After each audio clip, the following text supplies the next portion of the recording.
What's going on, everybody? How's everybody doing tonight? Scarlett, I see you there in the chat. Hello, sir. How are you? Good to see you here. Your first GDC live show. Yeah, people do listen to the audio versions because I've been pleading with them. Hey, if you wanna watch a live show, come on, check us out. Run at 9 p.m. Eastern every Thursday night, just about every Thursday night. And there he is. Scarlett's there checking us out on our live show. Awesome. JD Kent, hello. How are you, sir? He's our I think our reigning champ when it comes to gifted subs and Twitch. Thank you, sir, for all that support, man. Obviously, a high majority are going to listen to audio more than the video. Absolutely. Just because of schedules and everything. Well, tonight I'm going to actually jump in game as well. I'm going to actually explain my routine in the portal. So that's going to be, I'm actually going to jump live into game tonight. I've got it all set up. Hopefully everything works. Please, God, work. But I want to do one thing real quick here. Let's see if this works. Just don't stress about it too much because what is true today could be different next week. You I'll be never making know. a point about that too, because yes, right now solo ops are the best, but they're not always. Encore was the best a couple weeks ago, and it may be the best next week. Today's date is July 31st, 2025. Let me just mark that in the record, Your Honor. The portal is probably the most fickle thing in the game right now. Builds last longer than the portal does. You may be right. That's for sure. How's everybody doing tonight? Good to see everybody showing up. This is really awesome. Scarlett, you're watching while working. Well, please, if you're driving a forklift or something, man, be careful. Careful out there. JD Ken, I see you. Dual streaming with me. Assumption is. I'm telling you, man. Okay, well, I think we're ready to go here. Everything sounds good. I think we got everything ready to roll. Yeah, I think we're good to go. I got all my overlays correct. Cool emblem. Oh, you did. Oh, that's right. Yeah, you have to talk about that. Okay. Yeah, I will. All right, I think we're ready to go here. Here we go. 3, 2. Well, what's up, Guardian? Welcome to episode 315 of Guardian Downcast. I'm your host, Todd the Gator, and I'm a day one Guardian who loves gaming, especially the Destiny franchise. We're the podcast that's all about your stories, your community, and your destiny. For those of you who may have just discovered our podcast, we're a weekly gaming show with an emphasis on the Destiny franchise. We like to sprinkle in some entertainment and other topics of discussion relating to our hobbies from time to time as well. We also have roundtable episodes typically every month for a more diverse conversation, but this month it's pretty much all about Destiny 2. This is the last episode of July. Man, it's just flying by, I tell you. For those of you listening right now on the podcast platforms out there and want to check out our live shows like Scarlett did tonight in our chat, you can go to Todd the Gator. It's TODD THEGATR on YouTube and Twitch. And like I said, I post the live shows as well in our Discord community if you want to listen, like a lot of folks are tonight in our Discord. You may not see all the fancy overlays and stuff in our Discord, but you get to hear us maybe while you're playing some Destiny 2 and grinding out some power. So thank you, everyone, for showing up tonight. And, of course, you can watch our repost, which are on my YouTube channel and Twitch as well. If you couldn't catch it, or maybe you're in the UK and sleeping right now and want to catch our replays later on, that is also available to you as well. Or you can go to guardiandowncast.com, listen to any of the episodes whenever you want. This week, I have my co-host from the great state of Utah, Mr. Kingsley Mack, back with us again. How you doing, Mike? Hello. Glad to be here once again. Thank you, sir. This week, there is a theme to the show. I call it the Tale of Two Guardians, and you'll see why in a bit. First, we're going to catch up with our week, see how we're doing in Edge of Fate. I have 2 movie reviews that I want to share this week. As usual, I'll report on any pertinent information from this week in Destiny from Bungie, and I did look it over. There is some important stuff in there we need to talk about. But our main conversation this week is all in our theme for this episode. There's been a lot of chatter in the Discord community this week, a lot of takes on how the new way to play Destiny, and some are excited about the new grind in the game, but others are not so enthusiastic, and we're going to talk about that tonight. I'm going to jump into game live and show you my experience using the new portal system, maybe share some tips and tricks for the grinding power in Destiny 2 as a casual player, not the crazy people out there that are already at 450. God, that's just going to be... Anyway, we'll get into it. If there's any questions from our community later in the show, we'll be sure to answer those. So if you do have a question for us in chat tonight, make sure that would be the time to ask it. You can jot it down or share it somehow. Put it on a Post-it note. I mean, I love Post-it notes, man. I got them on my computer. I got them right here on my desk. I mean, you can't beat Post-it notes are the greatest things. And then we're going to talk about our question of the week, which relates very much to our topic of the week tonight. So we'll get into that as well. It is the Edge of Fate, Tale of Two Guardians this week. So if everyone's ready, let's roll. Post-it notes are horrible. I can't What? tell you how many customers I go to that have them like all over their computer monitor and on their keyboard, and we're trying to like fix something, and they're like, "Oh, you didn't notice that light because you had a Post-it note over it." I'm And then sorry, it's, like, man. messing I up tried to things. clean it up before you came over, but I'm just kidding. Well, hey, Mike, let's catch up real quick. I've got a couple movies I want to share with everybody, but what have you been doing this week, man? What's been going on? I know, I'll obviously. start with TV stuff first, and then Yeah. I guess Destiny, unless you prefer me to go Destiny first. You go wherever you want, sir. Yeah. Although Destiny, I feel like there's not much extra to say other than what we'll just probably be talking about Yeah. during the show anyways. But Absolutely. for TV, I do actually have some things there. Now, I mentioned this a little bit in the Discord, but I've been watching Dexter is Back, Dexter Resurrection.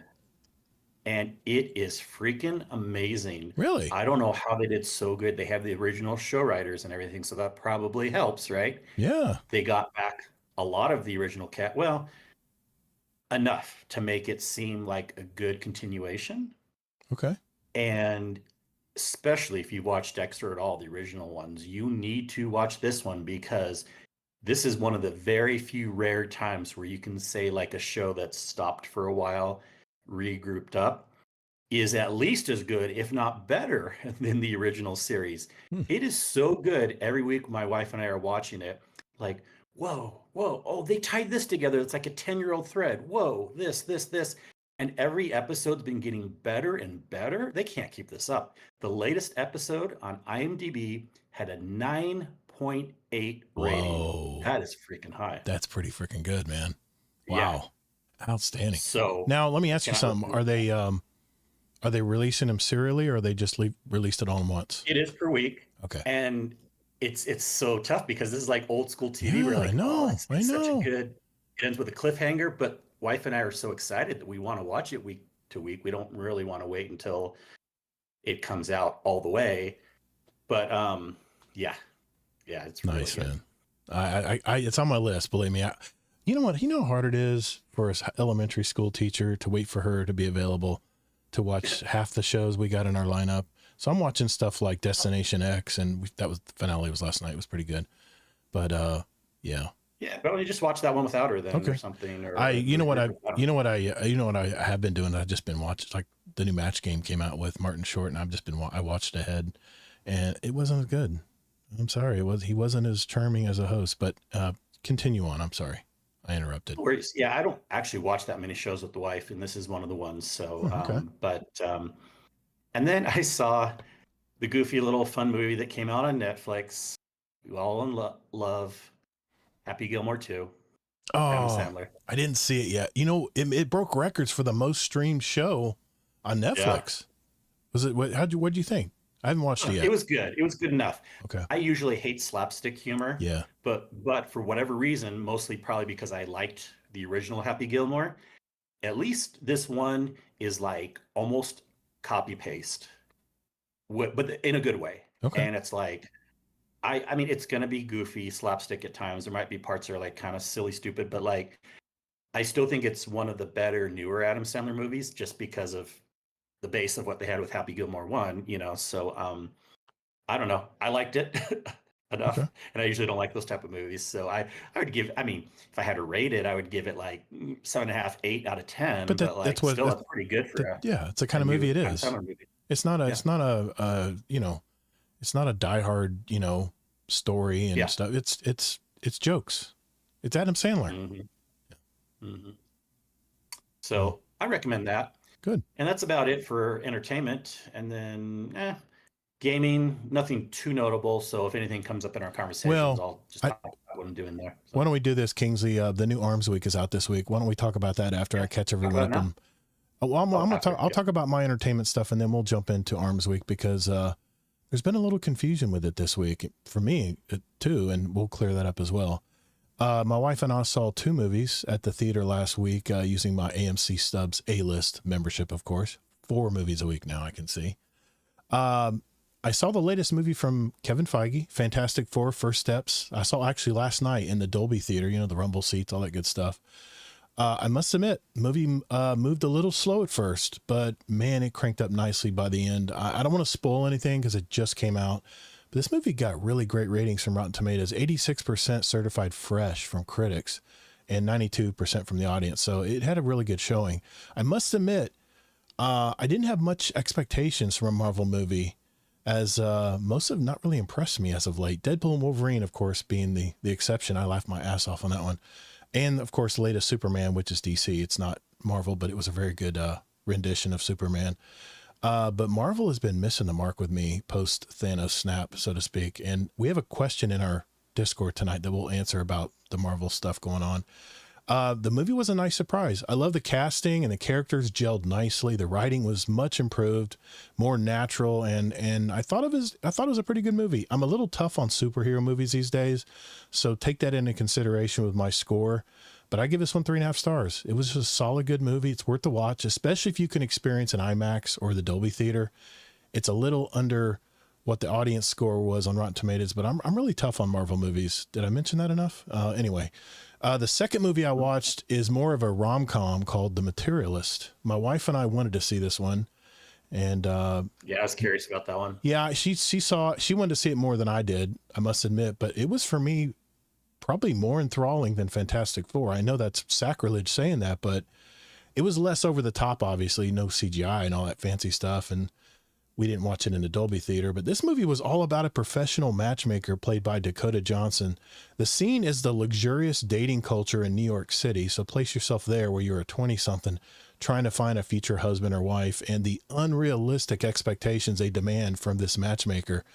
There's a lesson to be learned and realized by the end of the movie. But I found it to be very smart, very charming movie, a literal deconstruction of the typical rom-com that we're all used to these days. I really enjoyed this one, and it got a full 4 stars for me. Very good movie.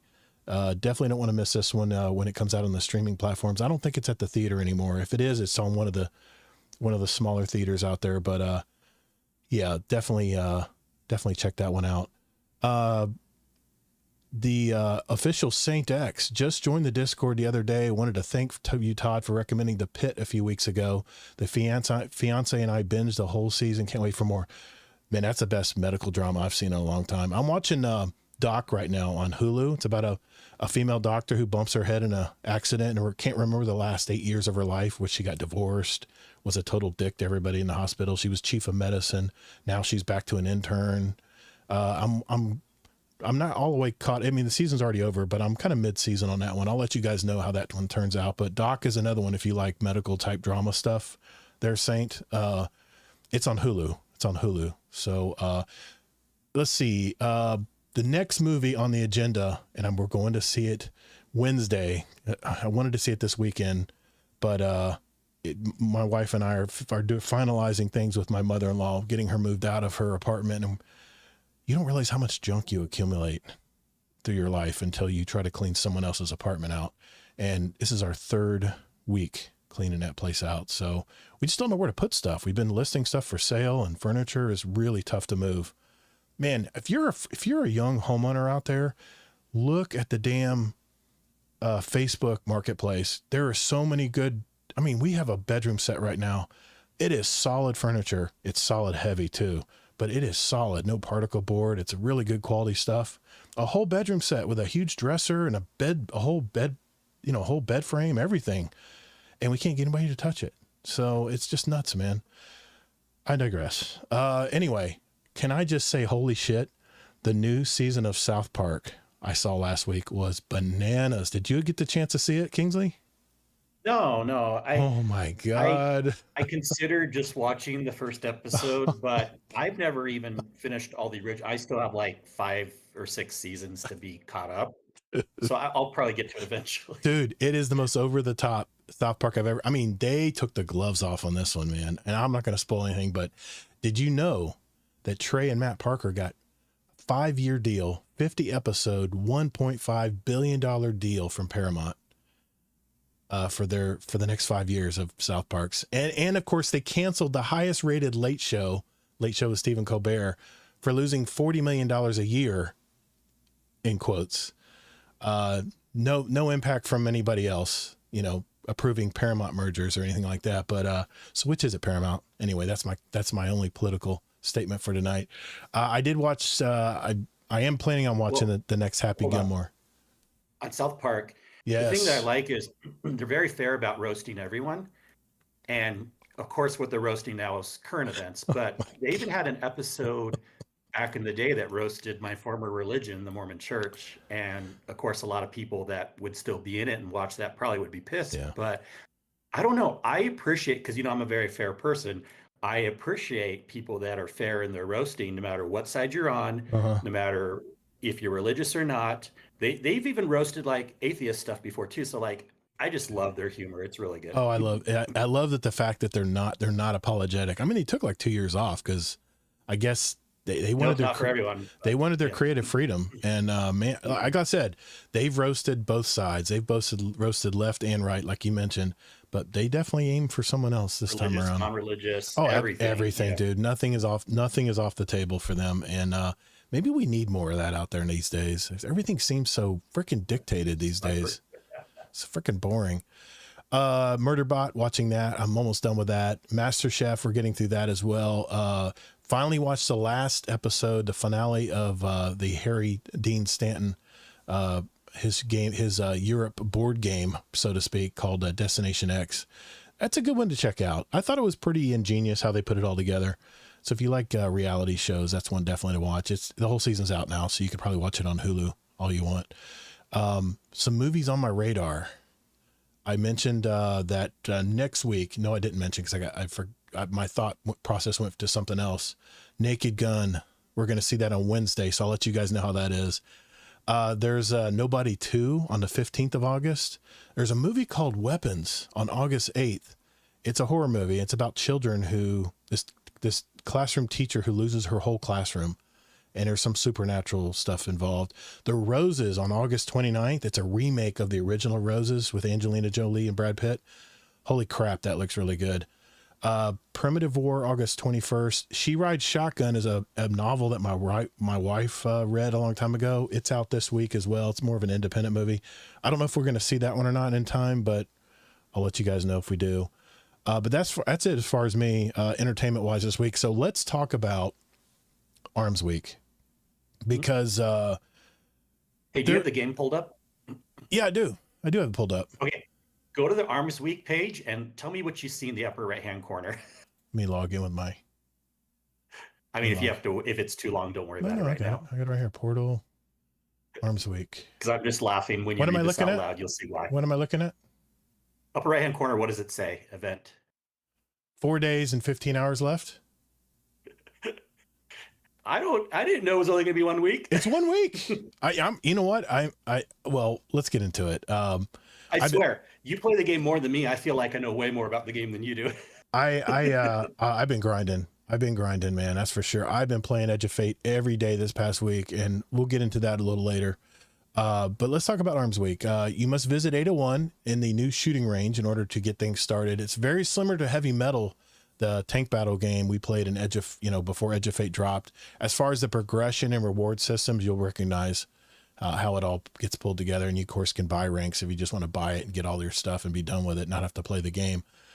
There's a new title to be had as well called Sharpshooter. And I gotta tell you, I'm thinking about going for it. I only got a week. I got less than a week now, 4 days. I don't know. I'm really thinking about getting this title. I've never really cared about titles, but Sharpshooter, man, that's a hell of a title to have above your name. You got to complete several triumphs and also unlock a row of secret triumphs, which I haven't unlocked yet, in order to complete it. I have to say, Kingsley, I really love this format for Arms Week, man. They've been talking about it. The secret triumphs, that's for gilding for next time around. If you look at the lower left, it says 4 total. So when I get those 4 done, so much more no. So when I get those 4 done, I get, hold on, I'm going to just look at it here real quick.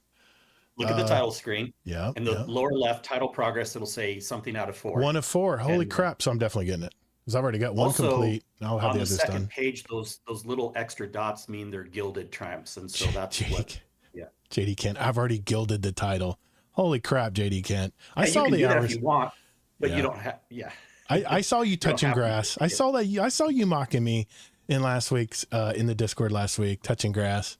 Holy crap, man. Good for you, man. Killing it, man. You're killing it power wise out there. I think I pulled up, power progression in the Charlemagne bot in our Discord. And, I think JD Kent, you're up there. I don't think, anyway, I know you're up there, but there's some heavy gamers, heavy duty gamers in our Discord, man. I was like 153rd. It was like, thought I was making good progress. But anyway, Amazing Taco King, amazing. Man, I'm looking forward to going to see Naked Gun. I loved all the originals as well, man. I'll definitely be seeing that. Yeah, it's getting really good early reviews. It's gotten really good reviews. And, yeah, I actually saw a preview for it was like a PSA. They formed it into like a PSA where he's, sitting there and talking about how we need to save comedy movies more, and there's not any comedy movies in the theaters anymore, and we need to try to save the comedy movies out there. And they had a whole big like campaign. It was really cool. But back to Arms Week. I have to say, man, I love this format. They've been talking about it forever. I mean, this week's weapon type is hand cannons, and I'm not a big hand cannon user. There's a spread shot hand cannon called Phonutria Fera that she will give you on each character, by the way, at the very start. You don't do anything. You just get it. It's random rolled, so you got 3 shots. It's a slow firing 100 RPM weapon. It fires a short range spread of pellets, kind of like a shotgun. It's a shotgun, basically. In fact, if you look at the reticle, you'll see the pattern that it fires. I have over 100 kills on mine so far. I've got 3 of them overall, but I settled on an enhanced incandescent and proximity power enhanced, which is when enemies are nearby, final blows grant an improved amount of bonus melee stat. There's only so many new modifiers now. That's the roll I got. I'm even using. I must admit, it hits hard, and I love seeing heads exploding. So I've been using it obviously to get all the bounties and the triumphs done, to get the sharpshooter thing done. Next, you follow another set of missions that will, the first thing you have to do, you have to complete 3 general hand cannon bounties. You'll be able to collect a new currency called combat telemetry, which you can buy, which will let you buy other popular hand cannons. They have like a workshop at the bottom where you can actually buy popular hand cannons from past seasons. Among other things, you can turn in your, these Arms Week Ingrams for random rolled weapons as well, either at the Cryptarch, or you can do it right there and get higher level stuff with 801 in the shooting range.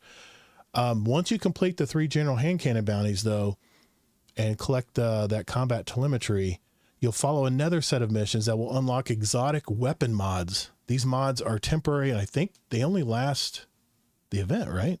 For the week. Only for the week, unfortunately. That sucks.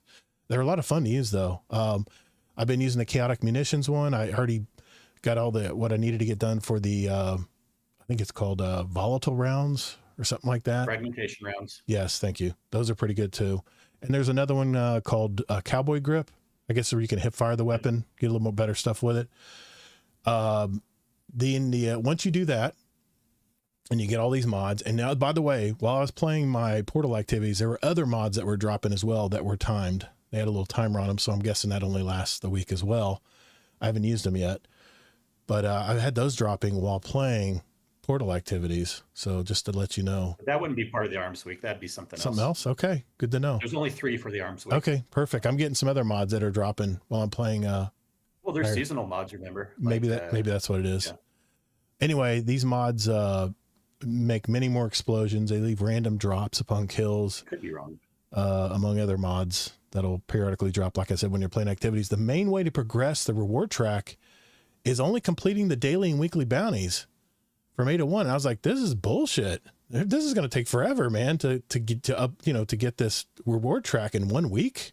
You'd have to play every bounty every week and even roll a few more and play them again. Maybe even use all 3 characters. But they did. I wanted to I wanted to show that You they wanted to did. complain before, Yeah, I wanted to set it up. But anyway, Destiny 2 team tweeted out they've resolved an issue where XP for the Arms Week event was not being granted upon activity completion in the portal.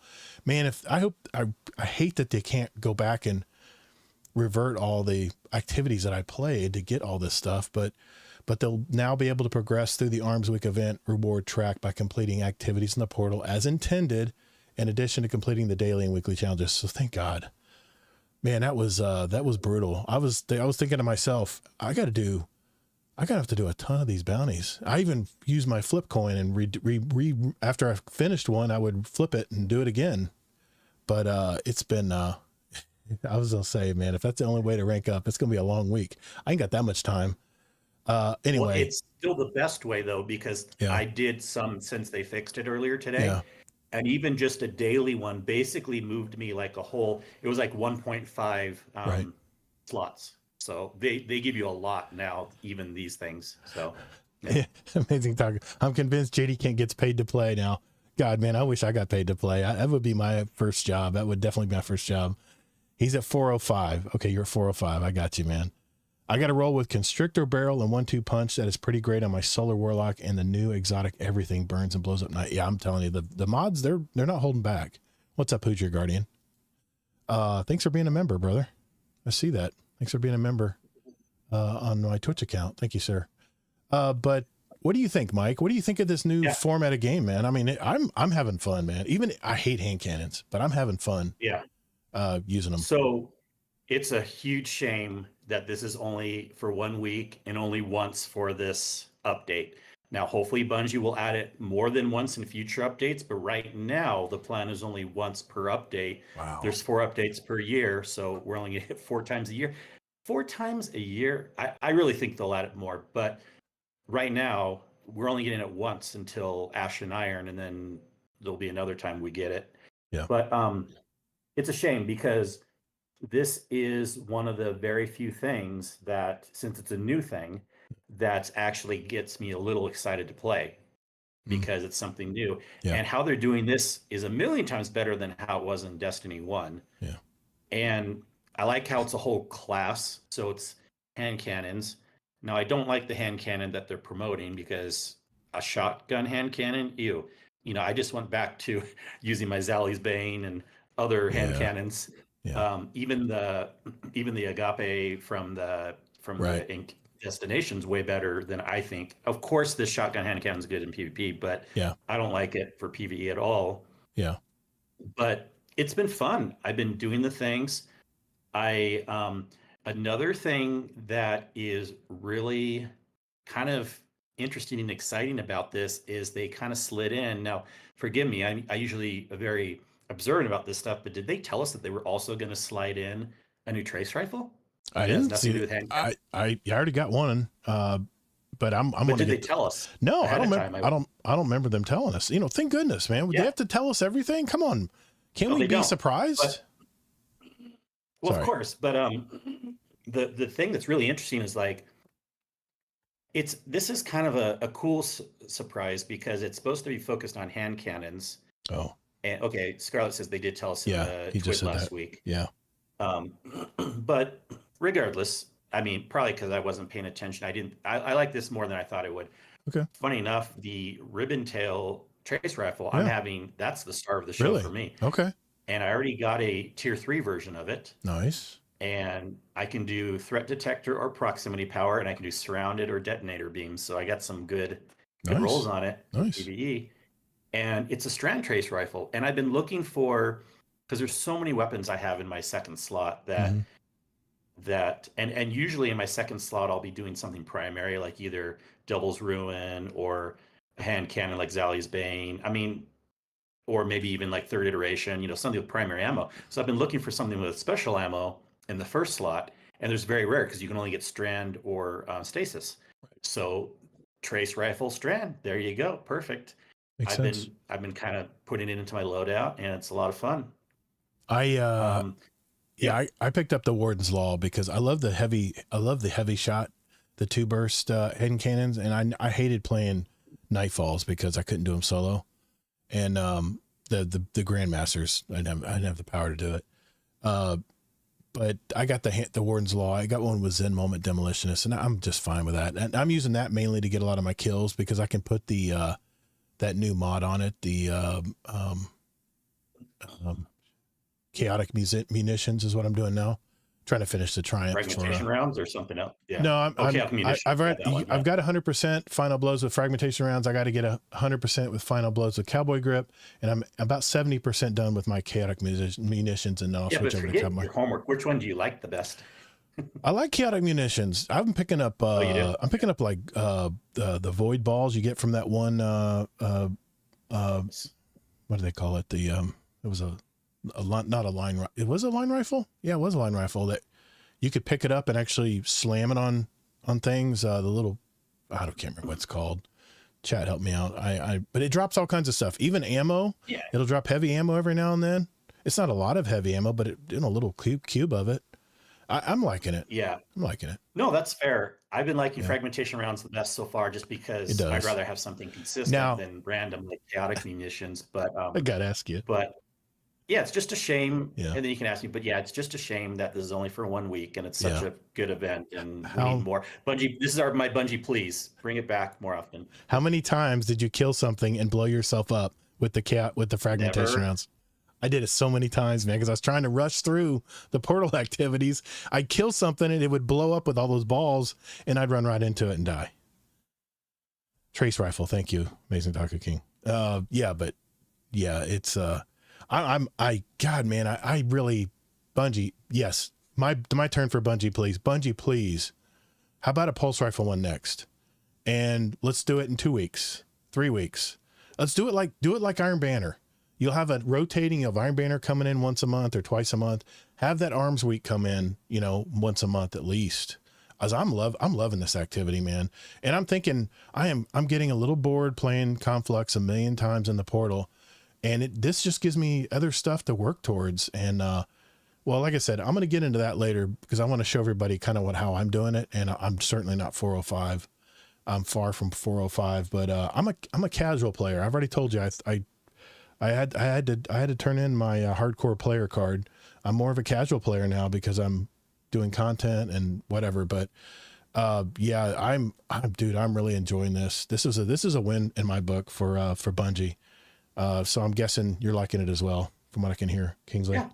Okay. Like I said, I liked it more than I thought I would. It's something new that's pretty good. It's not perfect, but it's pretty darn good. And again, what I need is like new things to keep me interested in the game, with some slight chores. I'll do some slight chores if the content give me the reward. New. And I guess I know this isn't necessarily going into like a new activity, but it's still new content. And I'm actually slightly interested in the bar too. And now that they fixed the rep gaining, I can pass off the bar pretty easily. So I'm loving it. For me, it's a win. What's going on, TN Laser? Tajo did mention that Cowboy Grip is really fun too, but he hates hip firing. I don't like hip firing either, man. I'm a Battlefield and Call of Duty player. I want to aim down sights. I'm not a Halo player. Fast ones, but maybe like Agape I would hip fire with. Yeah. But if I'm doing like Zallies or something, I'm definitely not a hip fire. All right. Well, before we get into our topic, our main theme tonight, I figured let's check in with this week in Destiny. All right, let's jump into the TWAB. Let's get this over with so we can get into our real topic tonight. By the way, Tajo did, shout out to Tajo and Zebrak. They helped me get the rest of the catalyst that you have to get on Mythic only. Nice. For the exotic hand cannon. You went into Kepler and Mythic? Pretty difficult. You talking about Kepler? I mean, okay. Yeah, Kepler on Mythic, and you have to do these crazy bosses. And of course, Zebrak's a beast, and Tajo's really good. So very good. It wasn't as hard for me. And I actually had taken some medicine that day that made me a little sleepy. And they were trying to guide me around, and I missed a couple spots. I was a little out of my game, but shout out to them for helping me with that stuff. So Amazing Taco King. I just saw Astercross watching it before I even got on live tonight, and I am excited. I am hyped over the new Battlefield 6. I guarantee you, if it's anything like Battlefield 3 and 4, I will be playing it, no doubt. JD Kent, the new hand cannon helps. At least I know how to generally stay alive. I maybe play too passively, but it is. When we were in that tunnel tube, I kind of knew where to stay so I wouldn't die.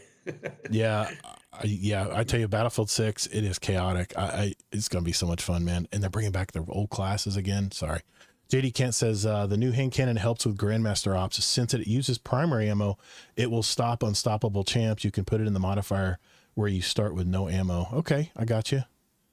Yeah, and you don't need special for that champ. I got you, man. I got you. All right, let's jump into the TWAB. I'm going to do screen share on this. Can't share my screen. Sorry, guys, to the Discord because it'll move our windows around and that creates all kind of chaos. So, you know, maybe next week I'll do the new overlay, Kingsley. We'll try doing the new overlay and see how it works out.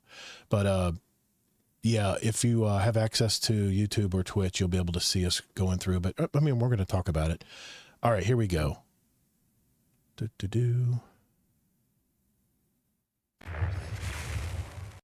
All right, here we go. All right, this week in Destiny for July 31st, 2025. This week in Destiny, we're maining hand cannons because they are the stars of Arms Week event.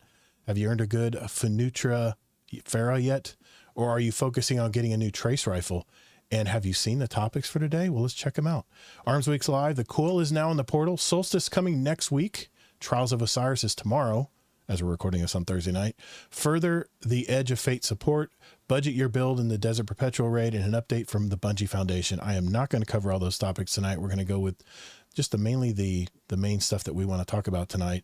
Arms Week is on. We're 2 days in Arms Week.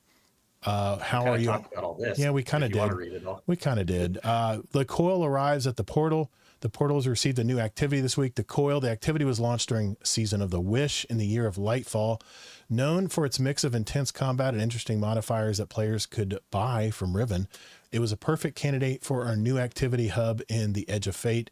The coil has 3 paths available in the portal, and the experience can be customized by the players. Go for a B+ or higher grade to earn the best and the most gear possible, but be careful not to make it so hard that you can't cross the finish line. With update 9004, we added the option to jump into Master and Grandmaster activities at lower levels, but be careful. If you push a bit too far, actually, if you go 100 levels to be exact, you might end up hitting immune enemies. Holy crap, that's not good. All right, the Solstice starts. Hold on. Okay, so sorry. They're talking up the coil, but anyone who's tried this, I have my ear to the ground. The word on the street is this is the worst activity to do in the portal because it takes a long time and you don't get a lot of good rewards. We're gamers, man. So this goes into the whole portal discussion again. Exactly. They kind of set themselves up they set a precedence here. I know that it's kind of crappy, but yeah, that's the word on the street is coil's not worth running. Now that may change, but right now, supposedly that's the word on the street. I hear you, Amazing Taco King. I'll be there, man. Okay, the coil. Well, I like playing it in Edge of Fate, but we'll just have to see, I guess. The Solstice starts next week. I'm really looking forward to this. Arms Week was our first event of Edge of Fate, but the Solstice is right around the corner. It's going to be the last 2 weeks. It's going to last for 2 weeks, and there are a few things changing compared to how we celebrated in the past. The goal of the event is to use the Solstice Forge to create a full set of armor and then make it glow, just like last year. Given that we have a new system of stats and armor in place with the Edge of Fate, it's probably a good moment to earn a few sets. I'm going to be there for it. But let's talk about what's changing. For starters, in lieu of Bonfire Bash activity this year, we are adding a plethora of modifiers to portal activities. These modifiers are inspired by solar energy, very fitting for the Solstice theming, and you might recognize some of the effects if you have paid attention to the artifact in the past. We have only listed 4. You'll have to discover the rest for yourself. First one is called Hot Potato, a carryable solar flare occasionally drop from defeated combatants. Passing it between players increases the amount of damage it will do. The second one is called Fired Up, dealing damage and final blows from solar sources raises a heat meter. Once full, your weapons will cause solar explosions. Class Healing is the third one. Heal yourself when using your class ability. And the fourth one is called Igniter. Precision hits against scorched combatants cause ignitions. Isn't that called Firefly? Anyway, these modifiers will rotate each day on portal matchmaking activities, but can be selected anytime with custom difficulty selection. With one exception, Hot Potato will stay up each day for portal matchmaking activities. Another addition coming with this Solstice is the new Solstice Scorched Crucible playlist. Wow, I wonder what that's going to be about. My favorite activity in Crucible, Scorched. You can imagine what the weapon is. The main character here, Scorch Cannon. Both teams will be able to use them in Clash, Control, and Rift game modes. I will not be there doing that. So revel in the chaos, and don't forget you can charge the cannon after shooting for some extra area damage, and it doesn't do enough damage. Just so you know, splash damage isn't enough to kill people. As you play during the 2 weeks of Solstice, you'll earn some free rewards in its dedicated event home, from a unique emblem to a ghost shell to some holofoil weapons. It's going to be exciting. So don't forget completing your daily and weekly challenges so you can progress the event rank to track to earn all of your stuff. This version of the event home has a new and improved reward shop where you'll be able to purchase weapons directly up to tier 4, depending on your guardian rank. There it is, as well as up to tier 4 weapon and armor engrams. There will also be glimmer stacks and enhancement cores if you need them. What do you think, Kingsley? You gonna play this? No, this whole thing sounds like a mess. Oh, It's first of all, okay. and ask me in a couple weeks. I will be honest if my opinion changes, but there's no way I'm going to like this as much as Arms Week. They removed Bonfire Bash. It wasn't my favorite activity. Even TN Laser in the chat says, "Oh no, an activity's gone." So we have even less stuff to do, and you have to, like, people are going to start noticing that tier 4, and also why not tier 5, right? You have these limited activities of weapons and stuff you can get. If you can never get a tier 5 ever for these things, then why are people as excited? And I don't know. It just we'll see. You're probably way more up on it than I am. I love Solstice. Always have. I get my gear. I get my glowy gear. Normal Solstice anymore. I understand. They're removing a bunch of stuff. But I'm already playing Portal activities, and this is the way they're going to deliver content. I mean, it's just the way it's going to be. But I don't know. Content. I'm gonna be playing it. Definitely be playing it. But we're gonna definitely clash tonight. I can hear it already. But anyway, there it is. If you want to play it, call it a chore. It's not 2 weeks. Content. Okay. Trials of Osiris is back after 2 weeks, where other activities got their well-deserved time in the spotlight. It's time for Trials of Osiris to return starting tomorrow, as we record on a Thursday night. Our in-game PvP game mode will be available to players that own the Edge of Fate expansion until the following reset. Pick up a Trials Passage or a Lighthouse Passage, depending on your preference, and put on your best weapons. The map will be Burnout. Not my favorite, but okay. Saint 14 didn't want to change his favorite weekend pastime much, and he has only disabled the power leveling disadvantages in this new iteration, which I think this was a great move. That doesn't mean he hasn't been busy. There are new rewards to earn. For starters, there's a new set of armor for each class. I'll be on that. And on top of that, Saint has secured 5 weapons, including the second ever spread shot hand cannon, the Auristic Disabler, its Strand Precision Frame Auto Rifle. Okay. The Arius Neutralizer is kinetic spread shot hand cannon that they just mentioned. Aisha's Embrace is back. The rapid fire scout rifle that's void. Forgiveness, the Arc Aggressive Frame Sidearm. Okay. Unwavering Duty, it's the Solar Adaptive Machine Gun. I think I've got one of those too. During these first 6 weeks of interrupted Trials weekends, there won't be any featured weekly weapon. That means you'll be earning all of them while playing your matches, with wins having a better chance of them dropping. Well, we will have featured weapons again on September 9th, shortly after the Ash and Iron major update launches, and 2 more weapons enter Trials loot pool. We'll talk more about that when we get closer. For now, remember that only the Lighthouse Passage allows you to go to the Lighthouse, so choose wisely when visiting Saint. Put together a powerful build and see what stats fits your playstyle best, and start earning new tiered Trials weapons. I think I'm going to be jumping in because the player base is probably going to be at its highest, which means you'll get more variety of people to play against. Always the best time. If you've ever sat on the fence for playing Trials, don't wait until week 5, week 6. Jump in the very first week, because that's when everybody's jumping in to get their feet wet, and you're going to get much better quality matches. If you're on PC, yes, you're going to probably find some cheaters as you get up in higher win streaks. That's just inevitable with Trials. It attracts the cheaters, but they do have to at least own the DLC to play. Got to pay to play. So a little bit of a firewall there. More comms support for the Edge of Fate as we progress into season.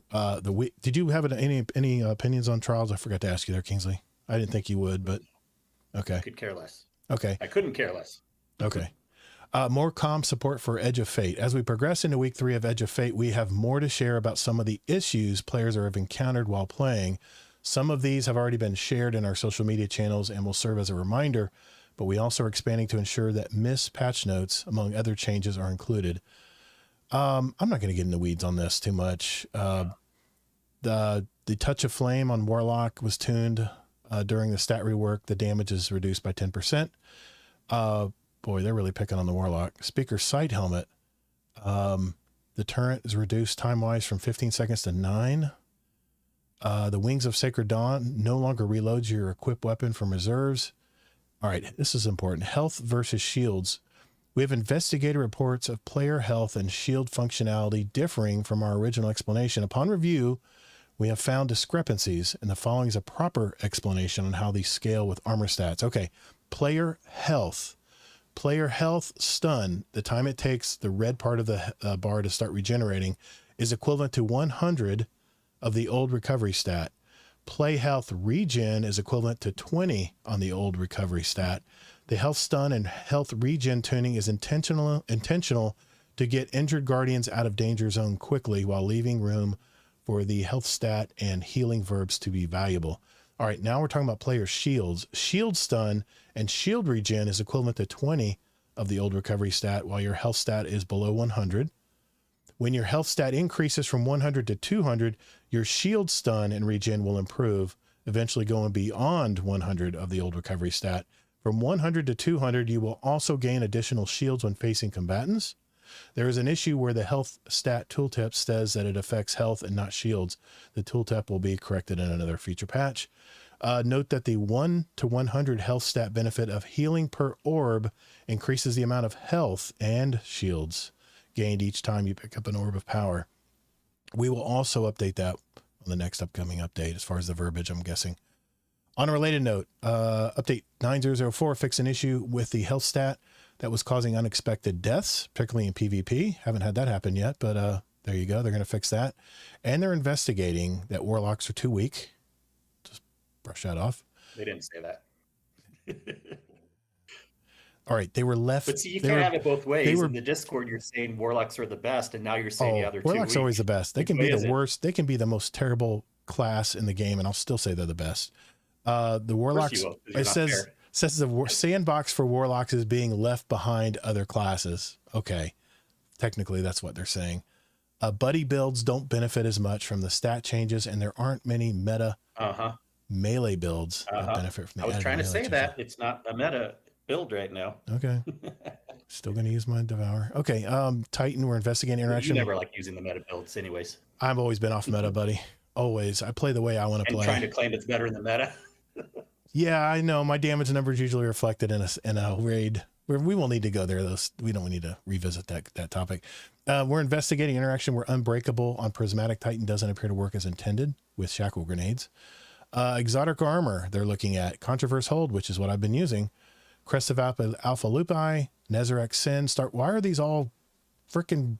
These are all exotics for mostly for warlocks. Crown of Tempest, Wings of Sacred Dawn, Eunoia, which I wasn't impressed with that, so I guess it needs to be improved. Geomax Stabilizers, Boots of the Assembler, and Rhyme Coat Raiment. Reported issues. Look, regardless of the bugs, I think it's okay for classes to have ebbs and flows, and warlocks have been near the top for a long time, so I'm okay because you can't always be at the top if it can ever go down at times too. So I'm just chilling. Warlock's still fun for me to play, and it'll come back around again. Yeah. The Arms Week did drop a new Crucible mode hardware, which I love.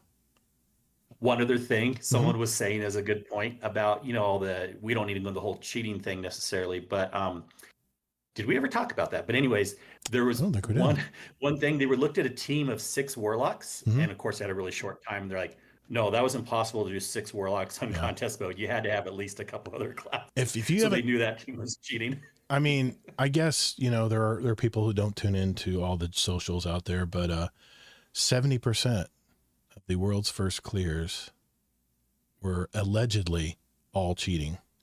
And there were lots of videos out there. I think Lucky 10p, I think, put one out there. He actually got it from a Reddit tweet where the guy actually exposed these players and showed all their end raid stats.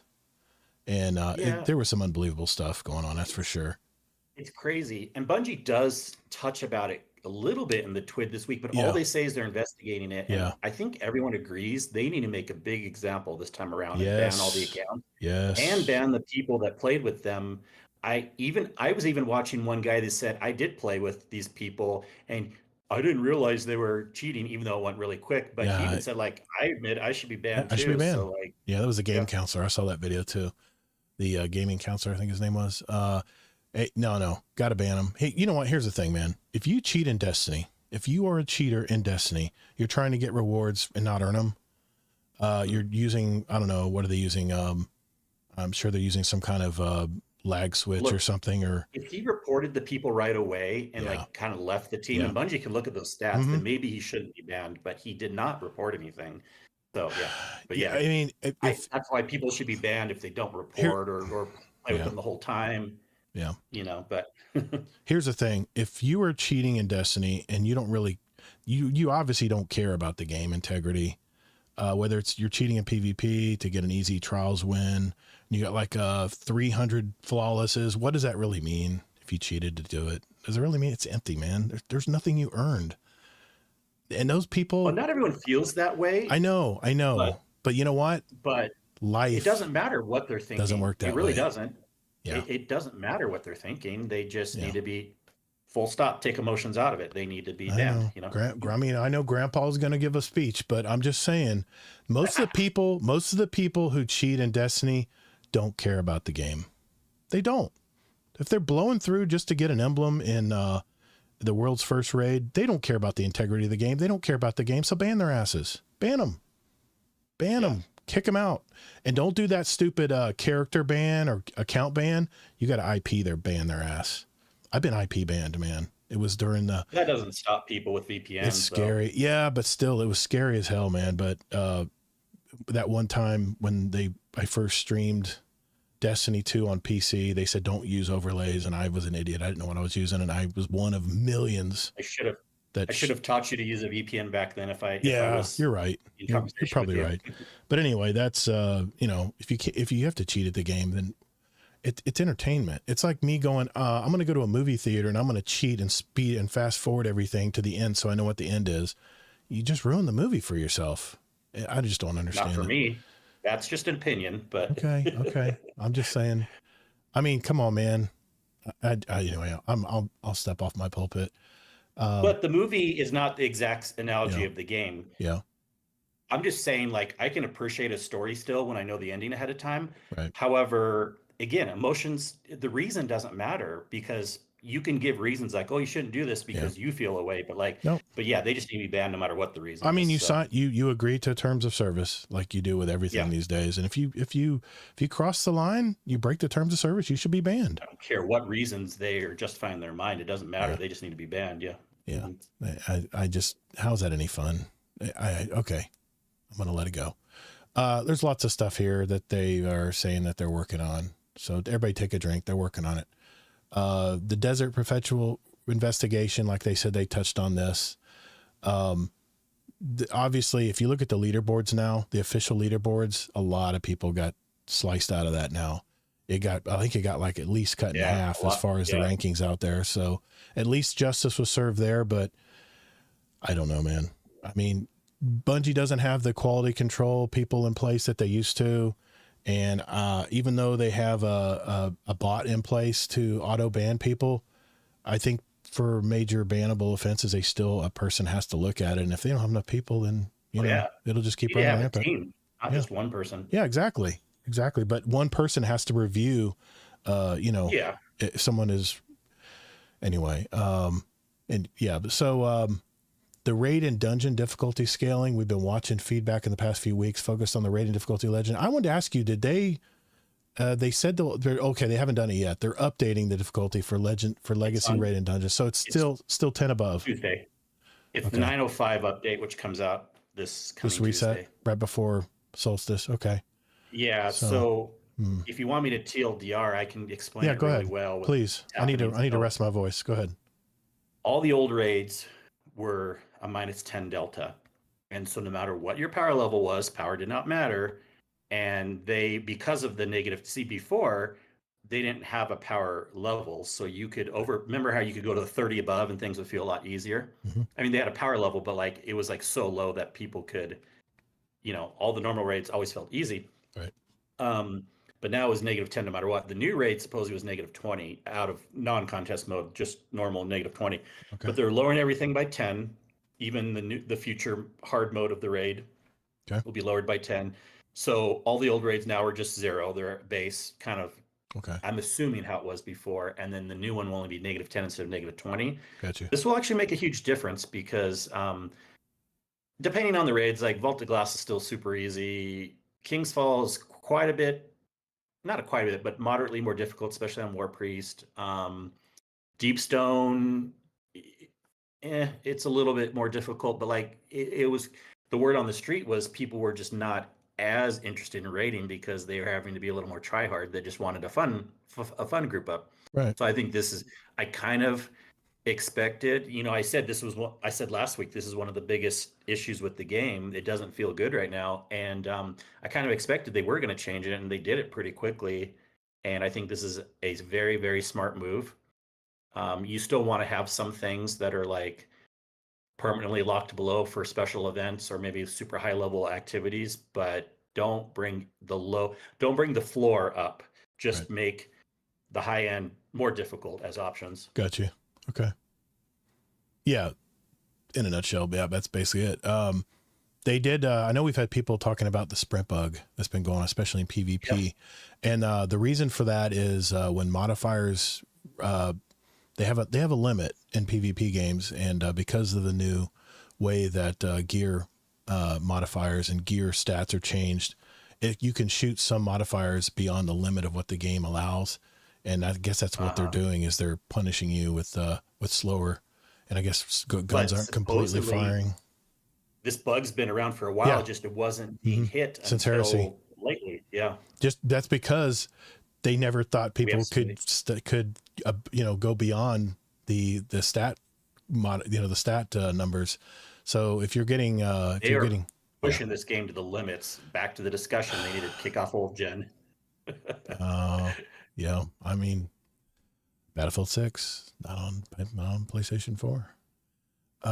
Okay, I'm not going to go through this. This was the I guess for GCX they had a this weekend 6 teams of streamers from around the world are equipping their Prismatic and hitting the new Desert Perpetual raid.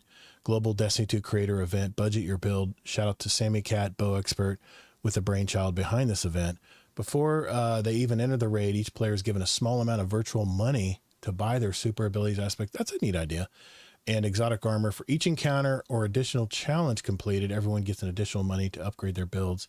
Think cooperative build crafting meets roguelike. Okay, that's a neat idea. Anyway, these are all the teams involved. You can go to Bungie.net if you want to see your favorite streamer there. Each region will be giving away 1 copy of Year of Prophecy Ultimate Edition to 1 lucky guardian in their collective community so they can play the Desert Perpetual 2. Each creator will also have additional All That creator emblem code to give away during the event. Okay. You know what this emblem is? What is it? I mean, what it looks like? It looks familiar. Yeah. First, I'll say the decade. 90s. 80s. This is 90s. 90s. Okay. And 90s sitcom show intros and Taco Bell had these styles in it in the 90s. Remember all this, man, like on the seats in Taco Bell in the 90s? Yeah. Bright colors. Yeah. Like weird geometry shapes. And it was very popular in the 90s. And then there's a bunch of 90s sitcom TV shows that the intro credits had like these symbols flashing around too. Oh, so. I got you. Okay. That font. I remember that font and everything just about too. Okay. This is the Ultimate Edition. What comes with the Ultimate Edition? By the way, I just want to mention this. It's not happening yet. Amazing Taco King, thanks to Amazing Taco King, is actually giving away one of these Ultimate Editions, collector's editions. We're not going to give it away until December. He wants to give it to me in person. So I figured, let's not have the contest yet, but look, later this year, we're going to have a contest where someone can get a collector's edition. It doesn't come with the game. It comes with all the collectible stuff. And I know there's people out there that really like this stuff. And these sets sell out pretty quick usually when I look to see what's going on. So later this year, we're going to have a contest where Amazing Taco King will be giving one away to one lucky person. So we'll have a spin the wheel, I'm sure. We'll find a winner there. We'll figure out a contest. We'll figure out something towards the end of the year. Things can change quite a bit between now and then. The closing briefs, we haven't done those in the past, so we won't do them again. Bungie rewards, Eyes Up Guardian or Weapon, as some weird entities have started to call you after the events of Edge of Fate. If you have completed the campaign, you have new and amazing Bungie rewards available for purchase in the Bungie store. Give them a look before they go away. Looks like one of those, what do they call those? Those 10 things you can hang on the wall, the plates, some kind of plates. I don't think that's a display, is it? I have a display. Display? But Looks like a display. Looks is that a 3D. maybe it is. It's just an odd shape. Yeah. Yeah. Looks like you got a poster there, a wall poster. It looks like, yeah, Mhm. or maybe a Maybe that's the displayed actually. Sorry. Yeah, but the thing on the side, I'm guessing is just a pin or something. But okay. I could Well, be that's wrong. definitely a We'll pin. have to look and see. Kepler pin there. Yeah. Okay. Mhm. Good to know. Okay. The Bungie Found Up campaign wrap up, $1.486 million was raised. I helped donate. Thank you, Guardians out there. We always are very generous in our communities. That's why one thing I love about it. Yeah. I really like the emblem. I have it on if anyone wants to check it out. I'll probably keep it on for a few weeks at Very least. nice. So even if you're hearing this after the fact, but it was a little pricey to donate, but I figured it was going to Nice. charity, and I really like this emblem. That's good deal. Good deal. Player support report. Shit's broken.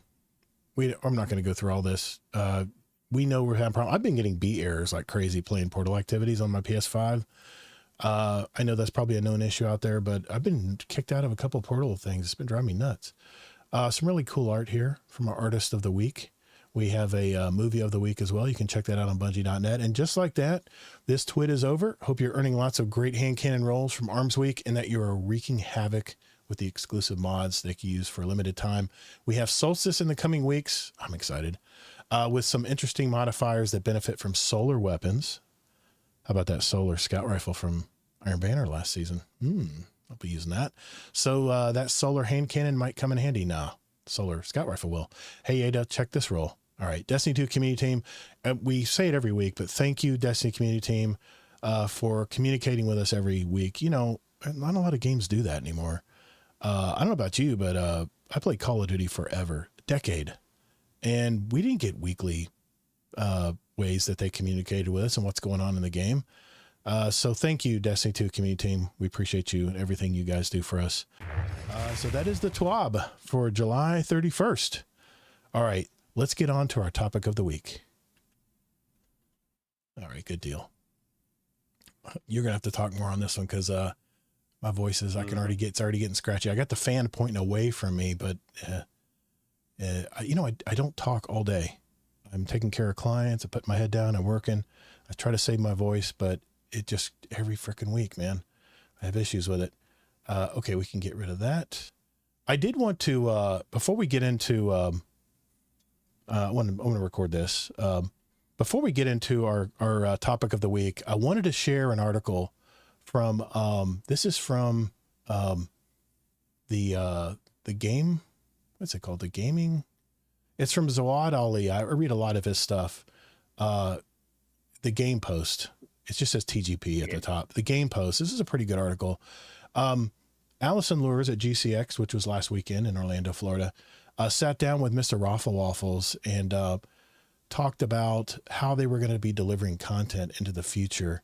And I wanted to at least share this tonight. I'm not going to read the whole article, but I just wanted to share this certain part of this article just so we're all on the same page here, just in case. I know we've had a lot of confusion with the new Edge of Fate. Some people are hating it. Some people are loving it. But let's look at that real quick here. Whoops, sorry. That's my game. It would be right. This is the article in question. That system is now being left behind. In a new interview, Destiny 2's narrative director, Allison Lures, gave some extra clarity on what's replacing it. When I say the new system is the drip content, they don't want to do drip content anymore, you know, where you have to play like 6 weeks into a season to get the full story. So what Allison Lures said is Bungie talks Destiny 2's new narrative structure and what's next before Renegades. In a sit-down conversation with content creator Mr. Waffle Waffles, Lures explained the reasoning behind Bungie's decision to step away from weekly seasonal beats. Quote, "We wanted to get away from that drip feed," she said, and quote, "We know that players wanted it too. Instead of spreading out small narrative drops across 6 to 8 weeks like in past seasons, Bungie is now focusing on more self-contained missions and events released between expansions. These won't be constant, but they'll be more meaningful and better tied to the overall story. There's still going to be some bespoke missions that you'll get to play through," Lure said, referring to the time between now, Edge of Fate, and Renegades, which is not till December, which releases on December 2nd. There is some story content that's going to be coming out between now and then, but we're focusing on the majority of our narratives team attention on making Renegades the best it can be. We see all of the content that we're releasing in between our expansions as still part of the same story. So we're telling a continuous story. We wanted to make sure that all of this material in between was both appropriate. Like we wanted it to make sure that we weren't hiding any big important things inside of any content that maybe not everyone's going to be looking at the same time, but we also didn't want to feel totally irrelevant. Notably, Renegades will also mark the first for Destiny 2's in its franchise first expansion to fully license another major IP with strong information from Star Wars. So while there won't be a weekly reason to log in for cutscenes or lore progress, there will still be narrative development, just not in the same steady trickle fans are used to. Bungie's goal now is to keep players in the loop with important characters and world building, but without asking them to check in constantly for tiny updates. They said that Bungie wants Renegades to feel like a definitively Destiny story. As for what the story itself looks like during this quiet period before Renegades, Lures offered a few teases about the direction things are headed. She said, "Let's consider our fridge and all the ingredients that we just have to put inside of it. We just put a prophecy in the fridge, a prophecy of extinction. We put in a dead 9, but what does that mean if one of the 9 dies? How does that change the planet that it's attached to? What plans and machinations might the outer 9s be having in response to one of the inner deaths?" She added.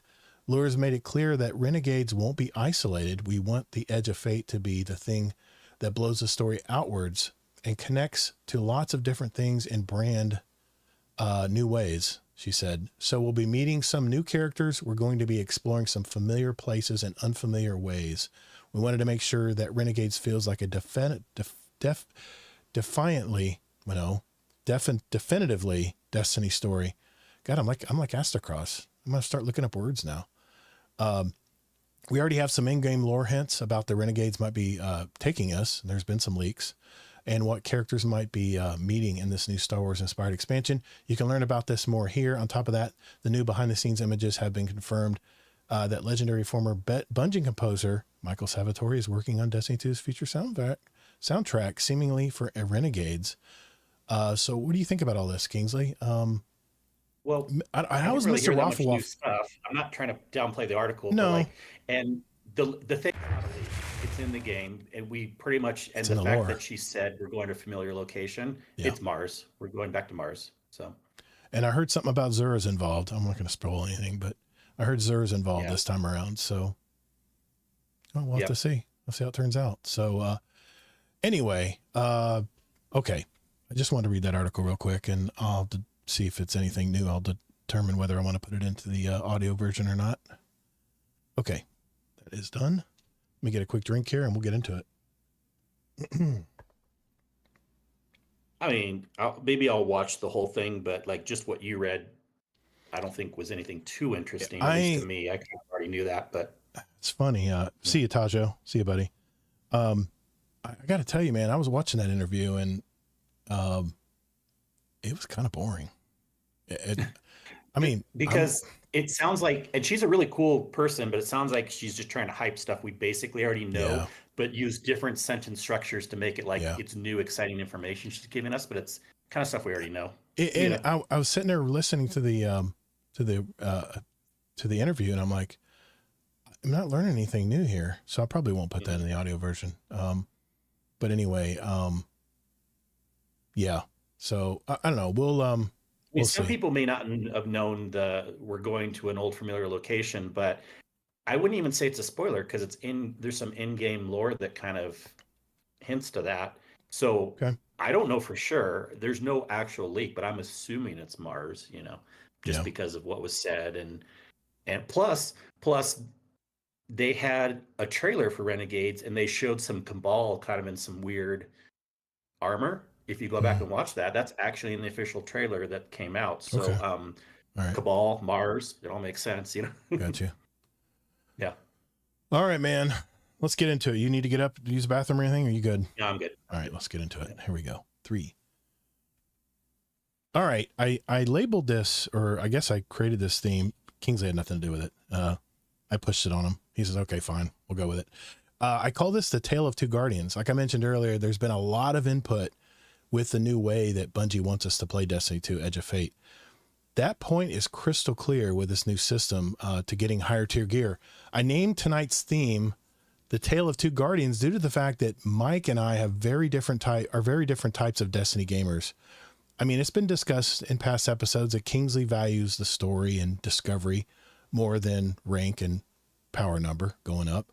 I, on the other hand, while I enjoy the story, I'm all about the progression systems and making that number go up. So tonight, we're going to discuss what we enjoy in this week, I guess week 3 of Edge of Fate, and more importantly, how can Bungie satisfy both of us for the future of this game? I'll also provide some tips and tricks live in the game tonight. I'll go to my game menu and stuff when I'm talking about it. But Kingsley, let's start out with some feedback from you, man, on this new way to play Edge of Fate. I know you've said a lot of stuff in the Discord. Not everybody is in the Discord community, so let's hear it, man. What's your conclusion here? Well, I guess your final review. So it's I'll say it again in case people don't always know the details, but I'm sure some people have heard this a million times. But I appreciate stuff in a game that, like the actual content, activities, maps, worlds, story also, but the actual like visual world, like exploring around, I like even more than cutscene stories, but I like cutscene stories a lot also. I like things that change. I like being able to go into like areas and find new stuff. For example, one thing that's kept me a little more interested in coming, this is like really the only thing, is the new Arms Week stuff, and then also the data pads that are in the activities, like in solo ops, fire team ops, and stuff. Yep. Because that's something that's new. It's I can go. I have to hunt it down. I'm not even trying to look up where they are. I'll actually hunt it down. It's really cool too when you're with a team, like in fire team ops, and I could tell these other 2 guys were looking for it too, and we still got it done in time. But we go into an arena, and I saw some guardians going off to the right, and I'm going up. They're not going down the main tunnel. You clearly knew they were looking for something. For his pads. So one guy was going off to the right, I was going off to the left. It wasn't in this room. We go to the next room. We're like looking around, killing the ads in the meantime. Finally, I found it first this time, and then I did the obvious thing, which you're supposed to do. I kept shooting at it a few times to give them an indication, like, hey guys, there's something over here. Yep. And then they collected it also. So little experiences like that where they add in collectibles, things that are changing, that there's new stuff. It comes back to like why I was kind of disappointed where Bungie said that solo ops were going to be way more variable and changing than they actually are. I'm not talking about modifiers. They said the actual activities would be more variable. Also Kepler, they talked that up way more too. And I was kind of skeptical of like, I did confirm you could pick one of 2 zones first, and then it puts you on the rails when you're doing the story, because you got to get the upgrades a certain way. Right.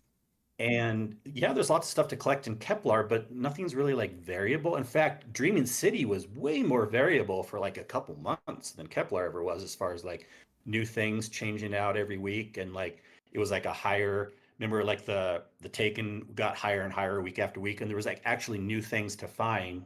I mean, whatever.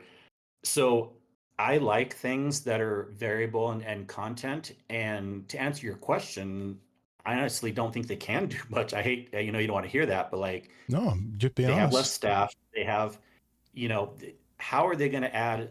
We have less content they even, than before. So how can they keep up with adding variable stuff? They obviously have the portal stuff because that's a way that they can deal with having less employees to bring like more new content and activities all the time and keep someone like me playing.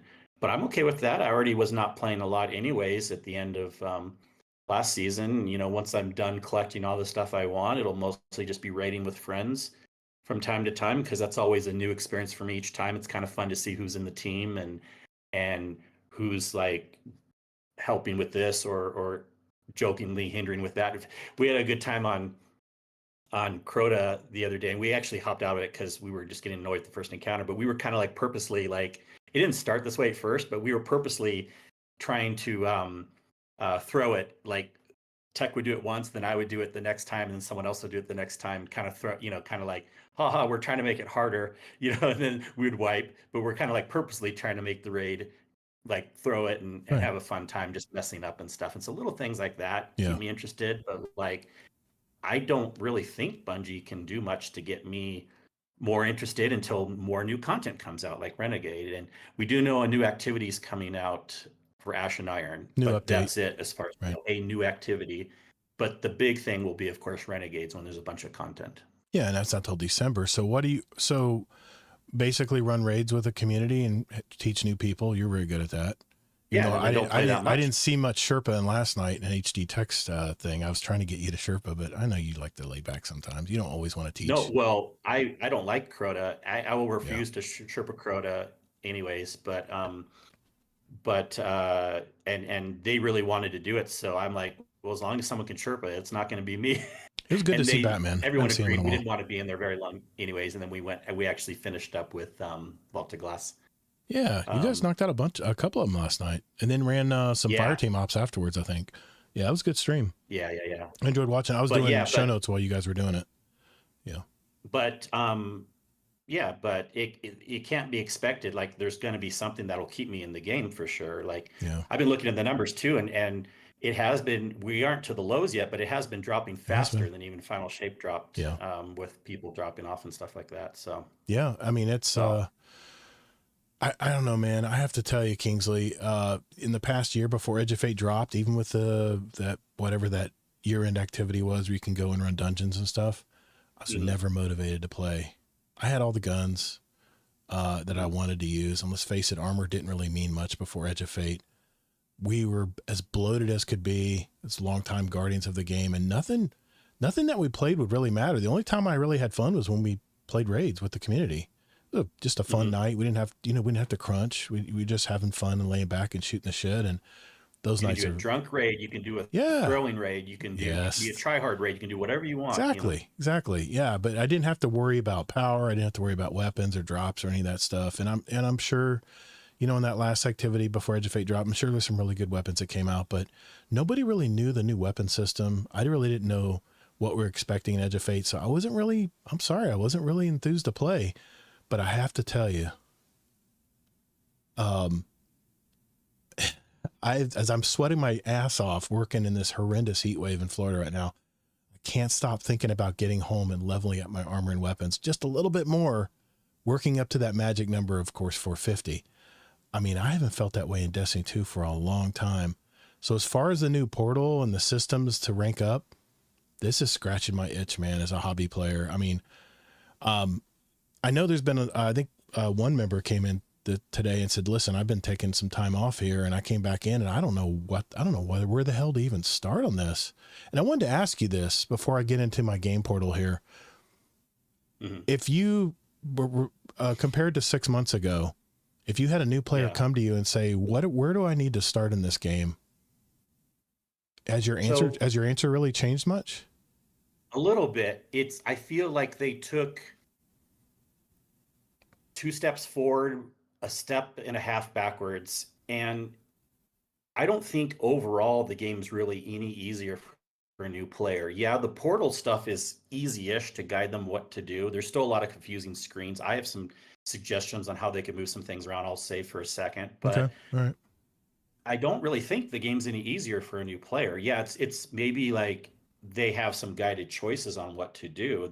That's a little more guided, easier if they're going to have decision paralysis. But the overall everything in the game Mm-hmm. is not really any easier for new players, in my opinion. Okay.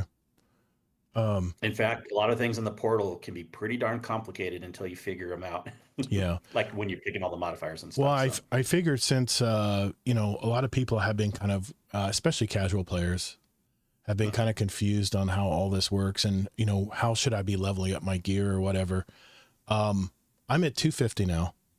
And I think I was at 200 when I finished the campaign. Just maybe 175 to 200. And just full notice here, I grind about 3 hours a day. I usually jump in a half an hour before work in the morning, and I play about 2 to 3 hours a night before I go to bed. So that's how much time I've been putting in. And I'm at 250, 248, 250 right now. So that's about 75 levels in a week. And, you know, there's been a lot of people, especially content creators, who have just been moaning and complaining that this is going to take forever. It's going to take forever. They're going to have to change something. This is ridiculous. I'm just running the same stuff over and over again. And it's taken way too long to power up. I'm sorry, I'm being a little facetious here. I know. To be fair, the content creators I listen to, not a majority of them are saying it. I think it's people on Reddit saying it more so than content creators, at least the ones I listen to. Well, the thing is we all know they want to rank up. They want to get that tier 4, tier 5 weapon so they can make a video and get 1 million views on it and make their money. I get it. No one wants to. They actually want it to go slow because the slower it goes, the more they'll be doing that. If they're streaming, then yes. Yeah. But for YouTube content, I know a lot of these content creators out there want to get those amazing hand cannon. They want to share. They want to share to their, you know, they want to put a video, be the first to put a video out about the new, I don't know, the new auto rifle tier 5. And here's what you need to get. The ones I'm listening to aren't like that. Really? Yeah. There's been a lot of people on Reddit. They're like, as to cross Fallout, all the people I'm listening to, they're fine with the grind. They like the grind. They do. Okay. Yeah. There's been some others, not those people, but there's been others that I've been listening to. They're like, I'm going out of my mind here trying to rank up. And I'm like, here's the thing, man. When I played Expedition 33, did I get all pissed off because I didn't complete the whole story in 2 days? No, I worked a little bit on the story every night. I'd work on the story a little bit every night. I'd learn a little bit more about the Clair Obscura game. And I went to bed. I even had dreams about that game, man. It was such a good game. And no, I haven't finished it yet. I'm grinding right now in Destiny 2, but it's on my list. I mean, I look at this list every day on my my virtual Post-it notes. I got them all over my monitors, but I know it's out there. I need to get it done. And Battlefield 6 is on the way soon. You got what do we got? Borderlands 4 coming out in September. We got a lot of stuff to do, man. But you know, here's the thing. I love this method of grinding in Destiny because I can jump on just so simply, jump in literally 5 to 8 minutes an activity, and I'm getting at least a two power bump on some piece of gear. And that's what I've been doing. So what I want to do tonight, especially for those of you that are in the Discord that are a little confused on what to do, and you can watch this playback or replay back if you're not live tonight. But I want to jump into the portal and explain exactly the best way to rank up your weapons. And I'll be brief about this, but I'm pretty much just going to jump in and show you my routine every day as I'm jumping in here. And this is going to bore the hell out of you guys who don't care about grinding. I'm sorry, Kingsley and others. It's the best way as of now. Don't take Todd's thing. It'll be the best for the whole season. No, it could change. It might change again. You know, Solstice next week could be totally different, but I'm just going to show you how this works and some of the benefits and some little tricks and little things you might not know. Most of you probably are hardcore gamers in here that probably know how to do it, but I'm going to go over to my game live here and just talk it through it. And don't worry, podcast listeners out there in the audio, I'm going to explain everything in the audio form as well. But Here's my game. This is my main account, and these are my 3 characters. You can see I like Star Wars. This is my warlock. I've got the this is the Deepstone Crypt ornaments I've got on here, the raid ornaments, and I have the Valve Disciple legs. No, the Well, Ron, you're the stuck in Ron. like the 2010s. I got the Ron legs. I got the wrong legs because I really like the way those legs look. But and I got the new shader pack that they were selling at the store. I love my shaders, man, especially if they're multicolored like this one. But we're gonna choose my warlock.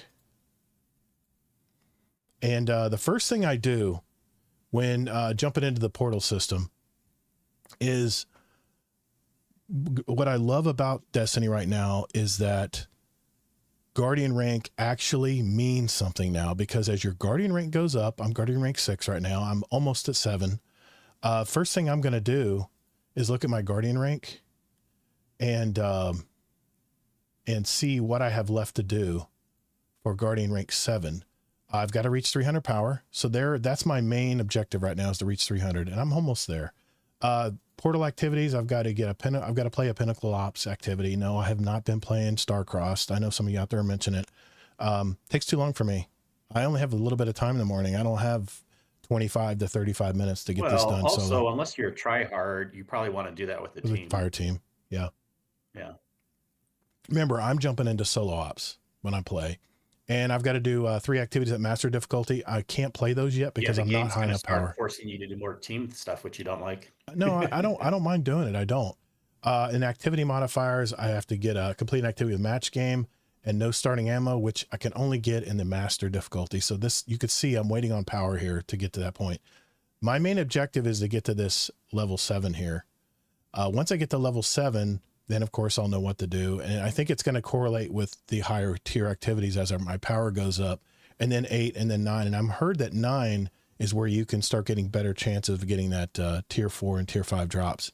So this is my ultimate goal, is to get to 9. This is where, pretty much this is where I usually go as Vanquisher. It's usually as far as I went in the past, but I might actually go up to level 11 because I love the portal system. But anyway, that's the first thing I look at. So I have a lot of this stuff tracked, so I know exactly what I need to do. Mark this in today's date. We'll see if you actually get to 11 or not. I'm gonna at least get to 9 because I know 9's the magic number right now. But that's what I love about this game, man, is the fact that Guardian rank is not just a stupid number that doesn't mean anything. Now it actually correlates with getting better gear. And for me, it's all about looters and shooters, man. So I just wanted to show you that's the first thing I usually look at. But the portal system is what I just love, this new portal system. I jump right in. I go straight to solo ops. And if you jump into solo ops, yes, there's not a whole lot of activities to play. I get that part of it. I really do. This is all the activities you get to play. The first thing I want to do is, because a lot of your seasonal activities, this seasonal hub right here, these will give you very, very high power weapons. Consider these like pinnacle drops. I've got an exotic Engram, and I got 2 legendary Engrams that I've not turned in yet. And this is just a little tip here. When you complete all these bounties, these are your dailies, and I've got all my weeklies done. They're very easy to get. I mean, we're talking about earn points, getting bonus focus activities done, achieve performance grade B or better in Portal. I'm getting A on everything. I'm maxing it out every time I play. Successfully complete Portal activities, and then generate orbs of power or ammo bricks. I mean, how easy is that? So these give you considerable XP as far as going up your 20 rank levels on your seasonal hub right here. And this is the key. Seasonal hub is where it's at, guys. This is the first thing you should be focusing on every week. And you can see I haven't got my daily bounties done, but my daily bounties typically are all the same. Completing bonus focus activities and portal activities, achieve a grade B or better in 2 of them, two portal activities, and then just kill stuff. I love these general bounties. This makes life so much easier when you're just jumping into grind. And then, like I said, I've already unlocked this stuff. You get the arsenal expansions and the stuff that you can go to Zavala every week and get tier 3, tier 4 weapons, depending on your light level. I claimed this one early. I know I made a mistake. I claimed it early. I was just jumping in there to grab stuff, but you can see I'm leaving all of my Engrams. because right before reset, the night before reset is when you want to grab these, because they will keep scaling up about 4 to 5 levels above your current light level. So that's my first tip. Seasonal hub is the first thing you should complete every week because it's so easy to complete. And once you get this completed, especially your weekly ones here, you're going to get your 20 tracks complete. And look at the rewards, man. You're getting exotic ciphers, Xenet shards. You're getting bright dust, 450 a pop there. The armory requisition. This is where you can go to Commander Zavala and get armor from him every week, which is usually pretty good. Decent rolls depending on your light level. I'm still getting tier 3s, I think. But anyway, this is the place you want to start first, is the seasonal hub. Okay, I've said enough about that. Once I realize what I need to do, which is almost always the same every day, I jump into the actual portal activity. Now, here's a tip. When you're trying to get your focus activities, this is the one thing I think where they can really improve on the portal. They need to have more activities that have this bonus focus. All I have to do is achieve a grade B or higher, and I earn, the first time it's guaranteed to earn the boots, the TechSec boots. After that, it's a chance to get it, chance for it to drop. But this is what you call a bonus focus, which ties in to your seasonal hub where you have to get bonus focus points here. So that all ties in. So typically this is the first thing of course, another weasel error. The first thing I do is jump into that seasonal hub and get the seasonal stuff done every week, because it is very rewarding. You get materials and you get very high level engrams. I just got weaseled on a podcast live. I'm trying to sign in. I haven't been getting any errors at all. I've been getting a lot of, this is on PC. Then it might be your network, because it isn't happening to everyone. No, I'm still having the controller problem. You're going to have to help me get that fixed. It's all over the place, man. That's a different issue. I know it is. I know. Yeah. But anyway. But you may be having network issues, because I haven't been getting any weasel errors. Weasel errors is typically network. It's usually network defined.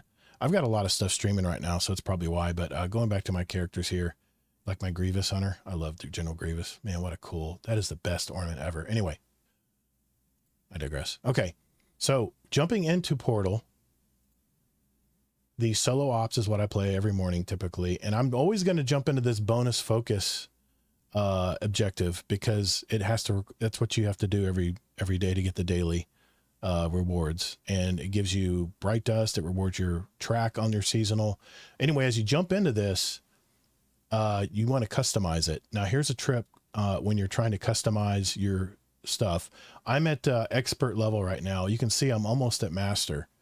I can probably jump up to master right now if I wanted to, but it'd be very difficult to get a high score. First thing I'll tell you to do is the easiest thing, and it has the best modifier, and that is lock loadouts. Look at how many, how far up this is going to raise me up just to do lock loadouts. Let's face it, when you get your loadout, set up for your game, you're not going to change it. It's a quick 5 to 8 minute activity. So that's an easy one you need to activate right away. The second one, as I'm getting higher power here, you're going to have to start selecting harder stuff. The first thing I do is I choose a Bane, because you can see the challenge multipliers ×4. It does raise the combatant power plus 20, but I'm at 248 power right now. So it's still going to be under my stuff. So I'm selecting Rage and Caltrops first. So then I'm basically at a B, like a B+ right now. I guess I could stop here and I might have a good shot. I'm going to get 253 bonus gear. It tells you right here on the right what you're going to get, and you're going to get a bonus drop. And for the first time, you're going to get these boots guaranteed, so you can focus your gear. The thing I wish that Bungie would do is have more focus gear activities in the because I'm playing a lot of activities don't have the focus gear, and it's just random what you get to drop. So the next thing, I need to pick another modifier, right? I want to get up to A grade so I can get the maximum power. Usually what I'll pick is something it's very easy, like counterfeit. It drops disguise stuff, like the Trickster used to drop stuff that would blow up in your face. This stuff doesn't really bother me. If I jump that I'll have up, a contrary tip for this, because I actually disagree on this next part, but okay, go ahead. But you can see I've got up to an A tier. Now, look, if you notice right now, see I'm having this Destiny content contacting Destiny servers. Now it's raised up to 254 plus my bonus drop. So if I want to, what I could do also, if I didn't want to raise my power 20 on this, on my Rage and Caltrops Bane, I could take that off if I wanted to, and then go with a more difficult, like Grounded is one I usually pick because I'm never in the air. I'm usually running a lot. And if I'm in the air, I'm not in the air very long. I can hit that and still get A tier gear. Now here's another thing that ties into how quickly your ranking goes up in your portal. Your actual gear. Good tip right here. Let me go back. Go ahead. One way, if you want to make your life a lot easier, always stop at B+, because if you're at B+, and if you do it in the time, and most of these activities are super easy to do in the time, they are. The bonus time thing, you will always go to A, always. You can stop at B+, and you don't have to make another hard modifier to make it another 10 power delta. Right. People did the math that shows you will have better time investment spent doing it 10 lower light. That makes it easier. And it really just depends. I mean, yeah, go to A if you want more challenge, but if you're really just trying to grind fast and want the best time ratio to difficulty, stop at B+. That's my tip, and then go for the time, and it'll always make it A, guaranteed. Well, that's a good, I mean, I think Astrocross even said that, to go for the B+ tier.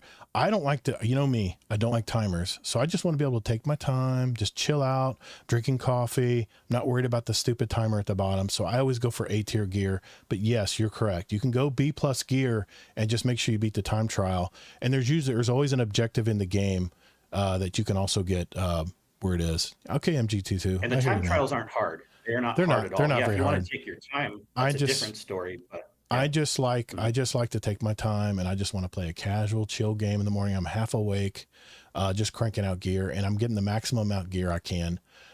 Here's the second tip. You're getting this new armor. I'm using TechSec, which, by the way, when you put two of these together, you significantly increase kinetic damage to combatant shields, overshields, vehicles, and constructs. If you have 4 pieces of this gear, you defeat powerful combatants, breaking a combatant shield, or kinetic damage releases a disorienting kinetic shockwave. I have all 4 pieces on. There's also an extra benefit when you have all this new gear on. You can, right now, it's a bug, we found out, but Astrocross even mentioned this. You could put double up, use the TechSec gear, and then put the TechSec ornament on top of it, and it gives you this damage resistance. The more of the gear that you put on, the more damage resistance you're going to have in as far as facing enemies, which again, reason why you can go B+ stuff on it. But I have all TechSec gear. I'm not even using any exotics, but I have 5 pieces of TechSec gear here.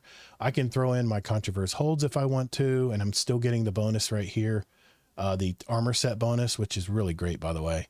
I can throw in my Anoyas if I want to, jump in and use solar damage, which I have to get one of the weekly seasonal bonuses done. Or I can just go back to TechSec gear. The arms here is my tier 1. I'm still looking for a good tier 3 piece here. I have tier 2 and tier 3 gear as of right now, but my stats that I'm trying to build up on is super. I've got 105 out of 200 for super. I'm getting more super damage, and my super charges 190% faster. So, and the other one I've made sure I've got over 100 in is weapon. With weapons, a large ammo brick has a 5% chance of dropping more of. Primary and special damage, I'm getting 0.8% more in PvE and 0.3% more in PvP. Heavy weapon damage, 0.5% more in PvP, PvE, and 0.3% more in PvP. Doesn't seem like a lot, but as we start to increase this number by getting higher tier gear, that's why you want to get higher tier gears, because it has bigger numbers. 91 here. I've got these all masterwork, so I can get the maximum extra. If you mastercraft, if you masterwork your new TechSec armor, it'll raise your lowest stats on your armor, I think, by 5. Yeah, it's by 5. So always helps to masterwork, and it's not too expensive to masterwork armor. Anyway, if you have all 3 of these together, your multiplier goes up, which means getting that A grade activity completed is a lot easier to do, and you don't have to use as many modifiers. Now, if I were to switch this out to say non-TechSec gear, I'm just throwing random stuff on here. Let's put this to, oh shoot, yeah, last discipline. Okay, we'll use that. Like this, my Controverse holds, and I put regular helmet on here. No TechSec gear except maybe my bond. And I have another thing that helps your multiplier is TechSec. I mean, not TechSec, but weapons that have been, exotic weapons that have been, I guess, what's the word? Featured for this season. It'll have a little bright blue emblem at the very left top gun corner. But if I didn't use these weapons, all just regular weapons, not special or new weapons from the season or an exotic that's been featured, it has that blue emblem on it. Now watch how hard it is for me to get that A tier gear. We're going to jump back into Portal. We're going to go to Solo Ops. We're going to do another run just like we did. Customize. I'm even locked out here because my gear isn't strong enough, but let's just say advanced. Lock loadouts, not even available. But basically in a nutshell, I'll just save you guys all this. If I did lock loadouts, the Banes and everything like I did, your score multiplier to get your reward score forecast will be a lot harder to achieve that A tier if you don't use new weapons and new armor. So just keep that in mind. That's the one tip I wanted to share. A lot of people are using their old armor and weapons and they're making it hard on themselves. But it's more than just that too. Another thing, once you get higher, closer to the next levels up, like once you get, in your example, closer and closer to master, it becomes harder and harder to get to A tier until you switch to master, and then it gets easier again. Yep. So that's another important tip too. If you people are listening and like, oh, it's getting hard to get to A tier or B plus tier, which again, I recommend. Right. Check and see if you're still down at too low of a level, because they want to force you into the higher levels once you get more powerful. Exactly. So they want you to use the new gear, so use it. Definitely use it. That's and what play the higher levels. Yep. and play as high as levels you can. That's comfortable to you. Let's see. I put this on. Another tip you missed, since you were talking about like the fast ways to power up. Unless you were going to mention this later, but were you going to mention the Wayback Machine thing? Go ahead and mention it. I know what you're talking about, but there is a new extension. Why only bring it up? Because you were saying you wanted to go as efficiently as possible, so you should mention this too. But so yeah, I agree. And see, this is all stuff I know, but I don't even care to do this. But I am in the know. I'll pull it up. I'm gonna pull it up. When you're leveling up, save this stuff on your season pass bar, like Todd said, and collect it at the end of the week, ideally before reset or somewhere later in the week. But also, if you can go to the Destiny Wayback Machine, it's a Firefox extension, and gear and a Google. Go ahead. It also is an extension for Chrome. Yep. Cool.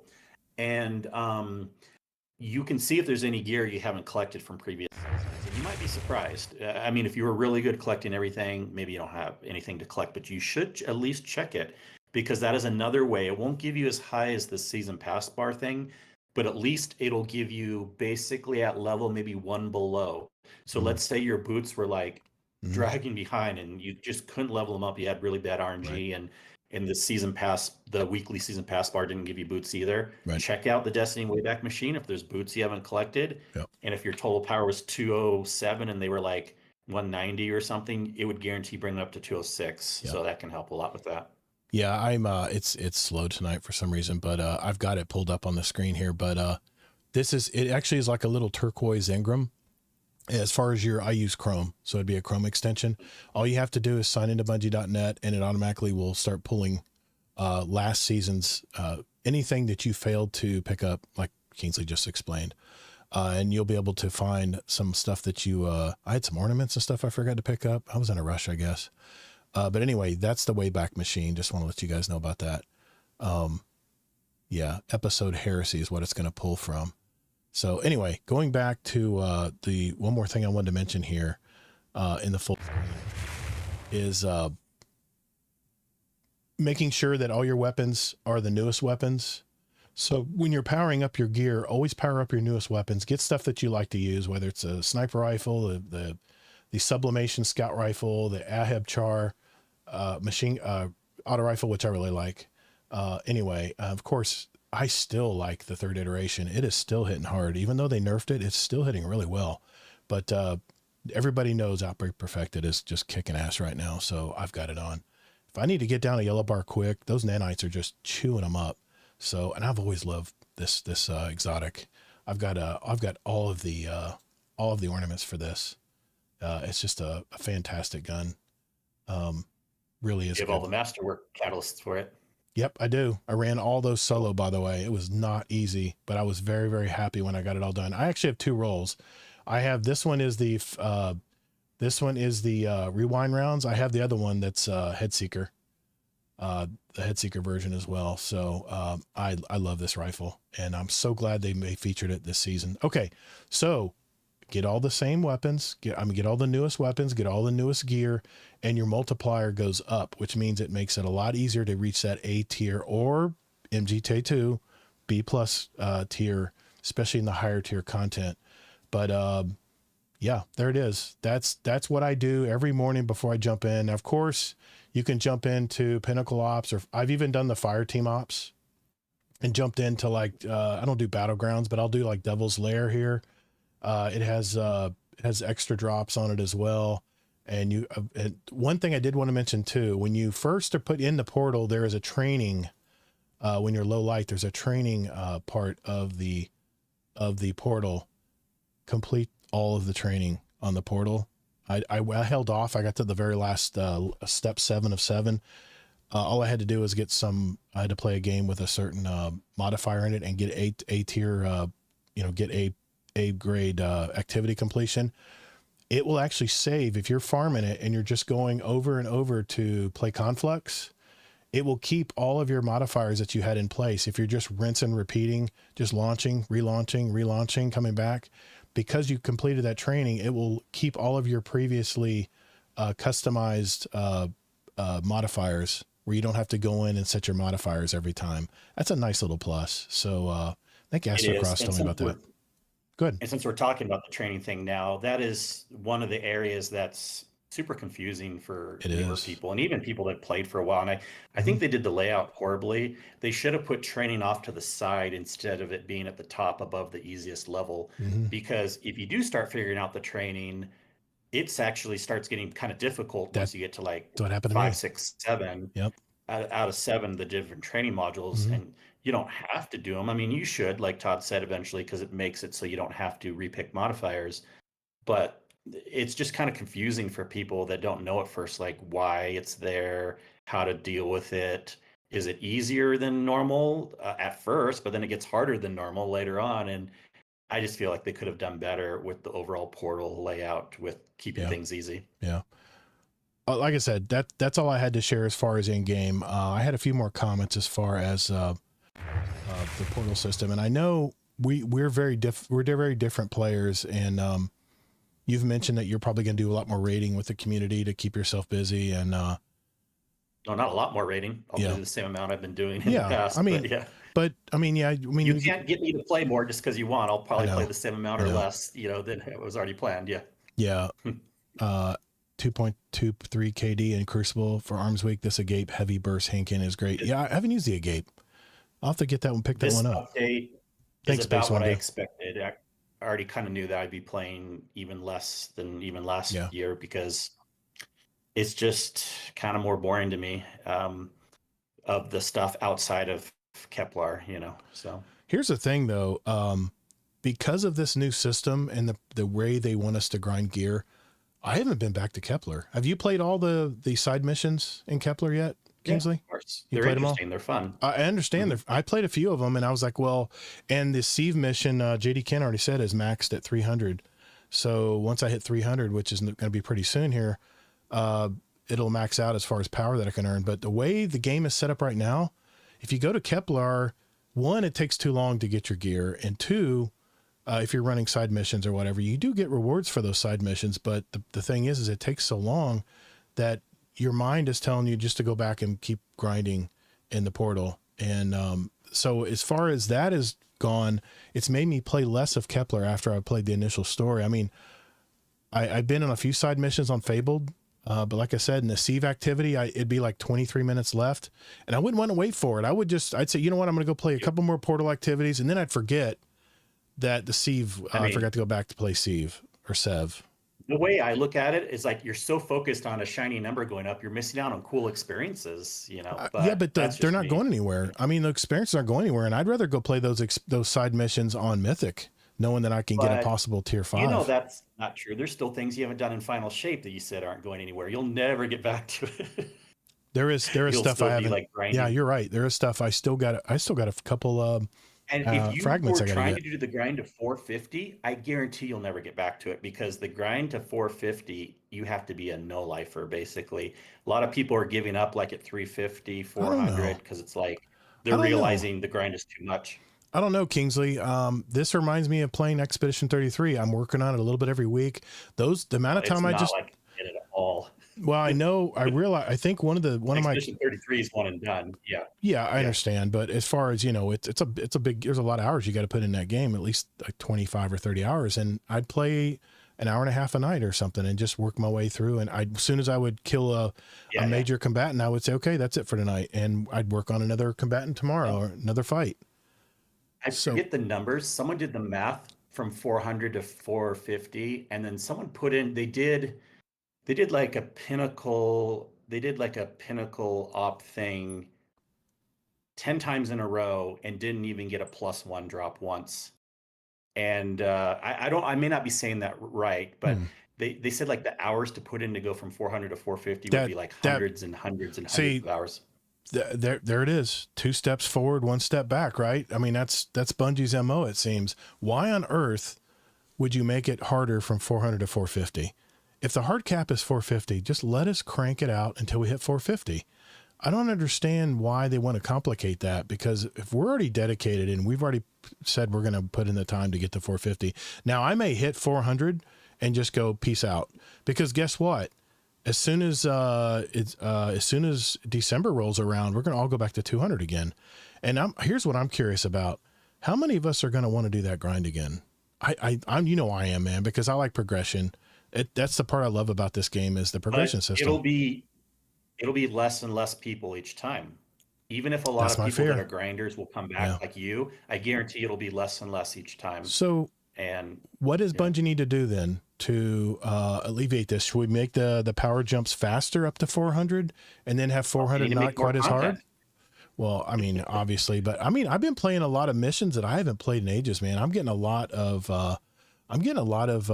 nostalgia from a lot of these old missions. I don't know about you, but I love playing them. Even the people that like to grind, they do reach a point where like, I can't do the same mission a 20th time in a row because it's the fastest way to grind, and then they'll get like burnout. I mean, but at some point, yeah. I mean, I'd have to push back on that, because why do we do raids? If we've already done a raid, why do we come back and do it again? It's a different experience each time because of the people you're playing with. Yeah, and you can set it's it up a social like that. thing, but definitely not analogous for at rewards all to doing the same solo op, the exact same thing each time. Yeah.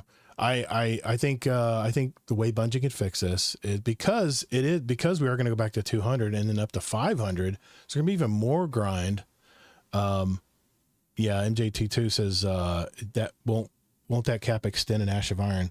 I don't think it extends in Ash of Iron. I think they said 400 to 500 in Renegades, I believe. I don't think if it's that soon, they're not going to reset it. Well, we're getting more artifact things, but I didn't hear about the power going up. We're going to get another reward track, I think. We'll get another reward track.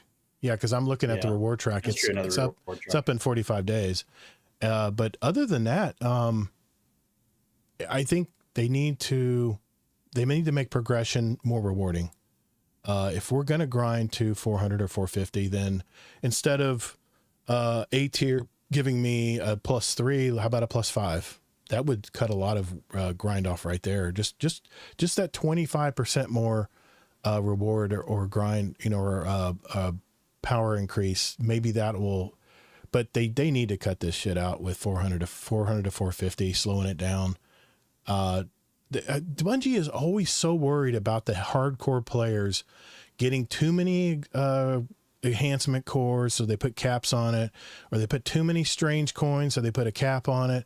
I mean, that's the one thing I love too. They're giving materials, they're giving enhancement cores, they're giving strange coins. Like I'm getting them on every 8 minutes. I'm getting strange coins, so I can farm those. I can farm my enhancement cores.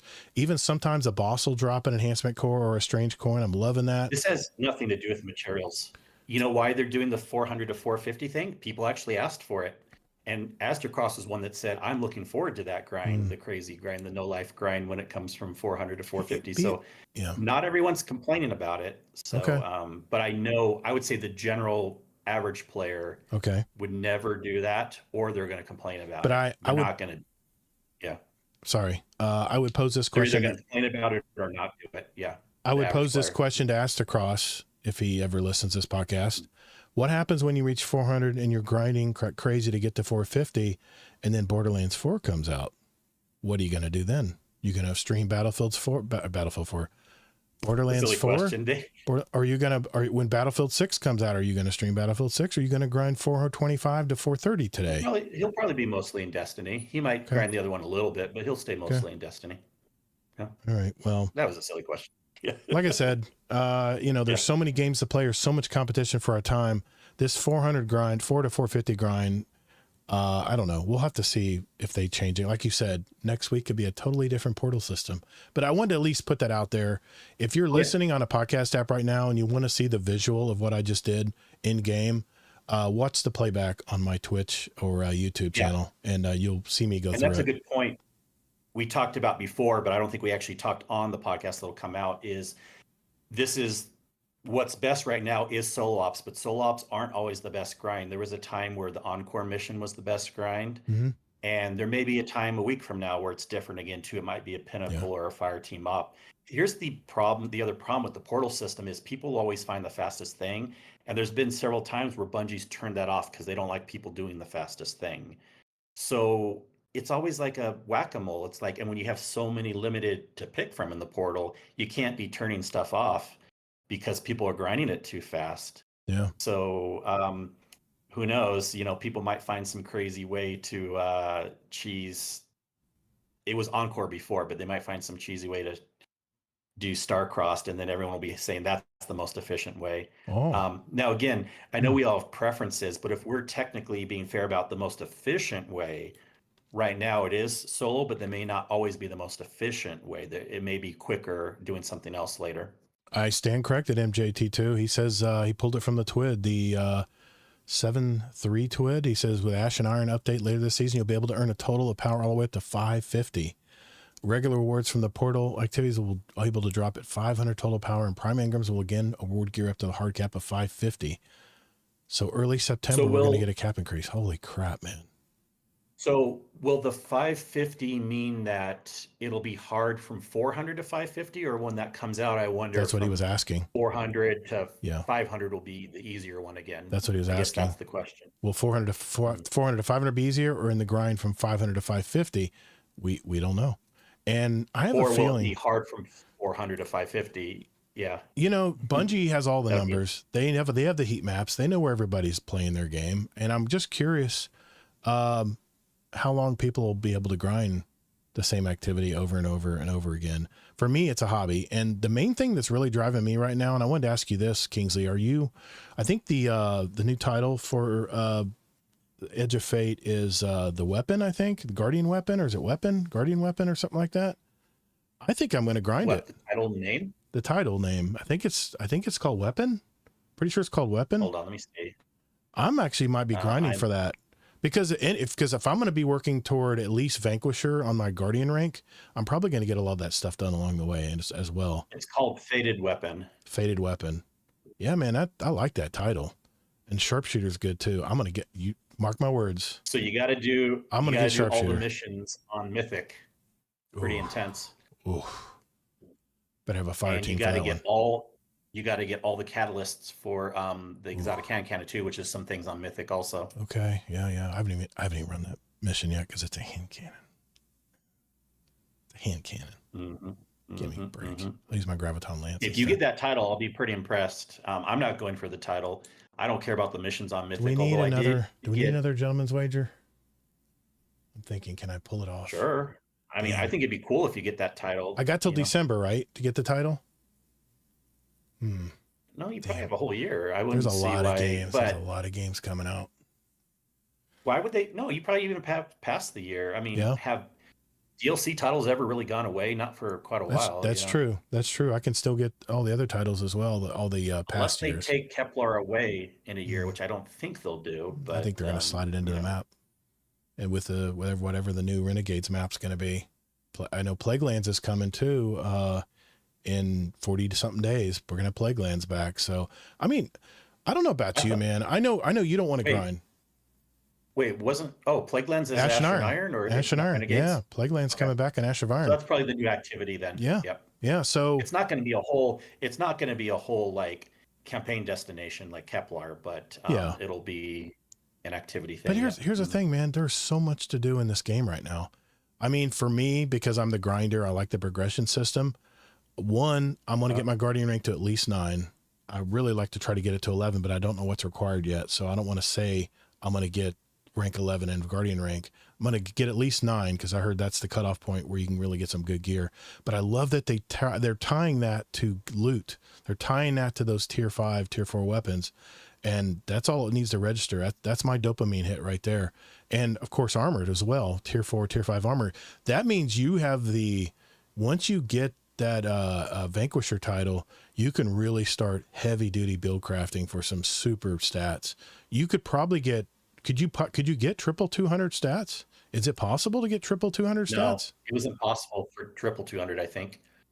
We Okay. did the math. Me and Tech did the math once. I know it could have changed, or I could be wrong, but I think you could at most get 200, and then you get close to 300. But that's with like total detriment on everything else, you know. Amazing Taco King. You crack me up, man. I'll run interference, Kingsley, and invite Todd to play the Battlefield 6. Take the bet. Take the bet. What would the Yeah, bet if we're gonna even? do the bet, you It'd gotta have, I would say, you have to 6 have months or a pain. year, no more than a year to do it. But Well, what you'd have to have some pain too, though, man. I mean, the way the bet works is it's got to be painful on both sides. yeah, the painful thing is if you actually do it, like in 6 months, I'll I don't know, stop rating for a month. I don't know. No, I don't want to limit your gameplay, man. Well, you said a pain thing. I mean, Let's see. Battlefield's probably going to come out. What do you think, Amazing Taco King? Have they said when Battlefield 6 is coming out? Is it going to be like fall, or is it going to be like first of the year? I'm curious when they're actually, because I haven't seen an actual release date for Battlefield 6 yet. So I don't know. We'll talk about it. I don't want to say anything tonight. It's way too early to do that. Unless I need the full information before I make a bet like that. He has to raid with me if he loses. No, man, I don't mind raiding with anybody. I love raiding. That's not a punishment. no, but that's the pain for me. I have to rate with you. Oh, October 10th. Ooh, man, that's going to be tough. That means I got to get most of it done before October 10th. That gives me what? Look, September. you know, the date really August, doesn't matter. September. It's going to be tough no matter what, because even if we do it a year, you'll put it off until like the last month anyways. You know? Can JD Kent, can you still play Gambit right now? I don't think you can play Gambit, can you? I thought they took Gambit away. It's on a holiday. Holiday. I heard they're bringing it back though, and they're going to have now they bring back Gambit Prime. I may be playing some Gambit, man. I love Gambit Prime. I love Gambit Prime. You can play it right now. It just doesn't do anything. So you can play it, just doesn't help too. Okay, I got you, zombie.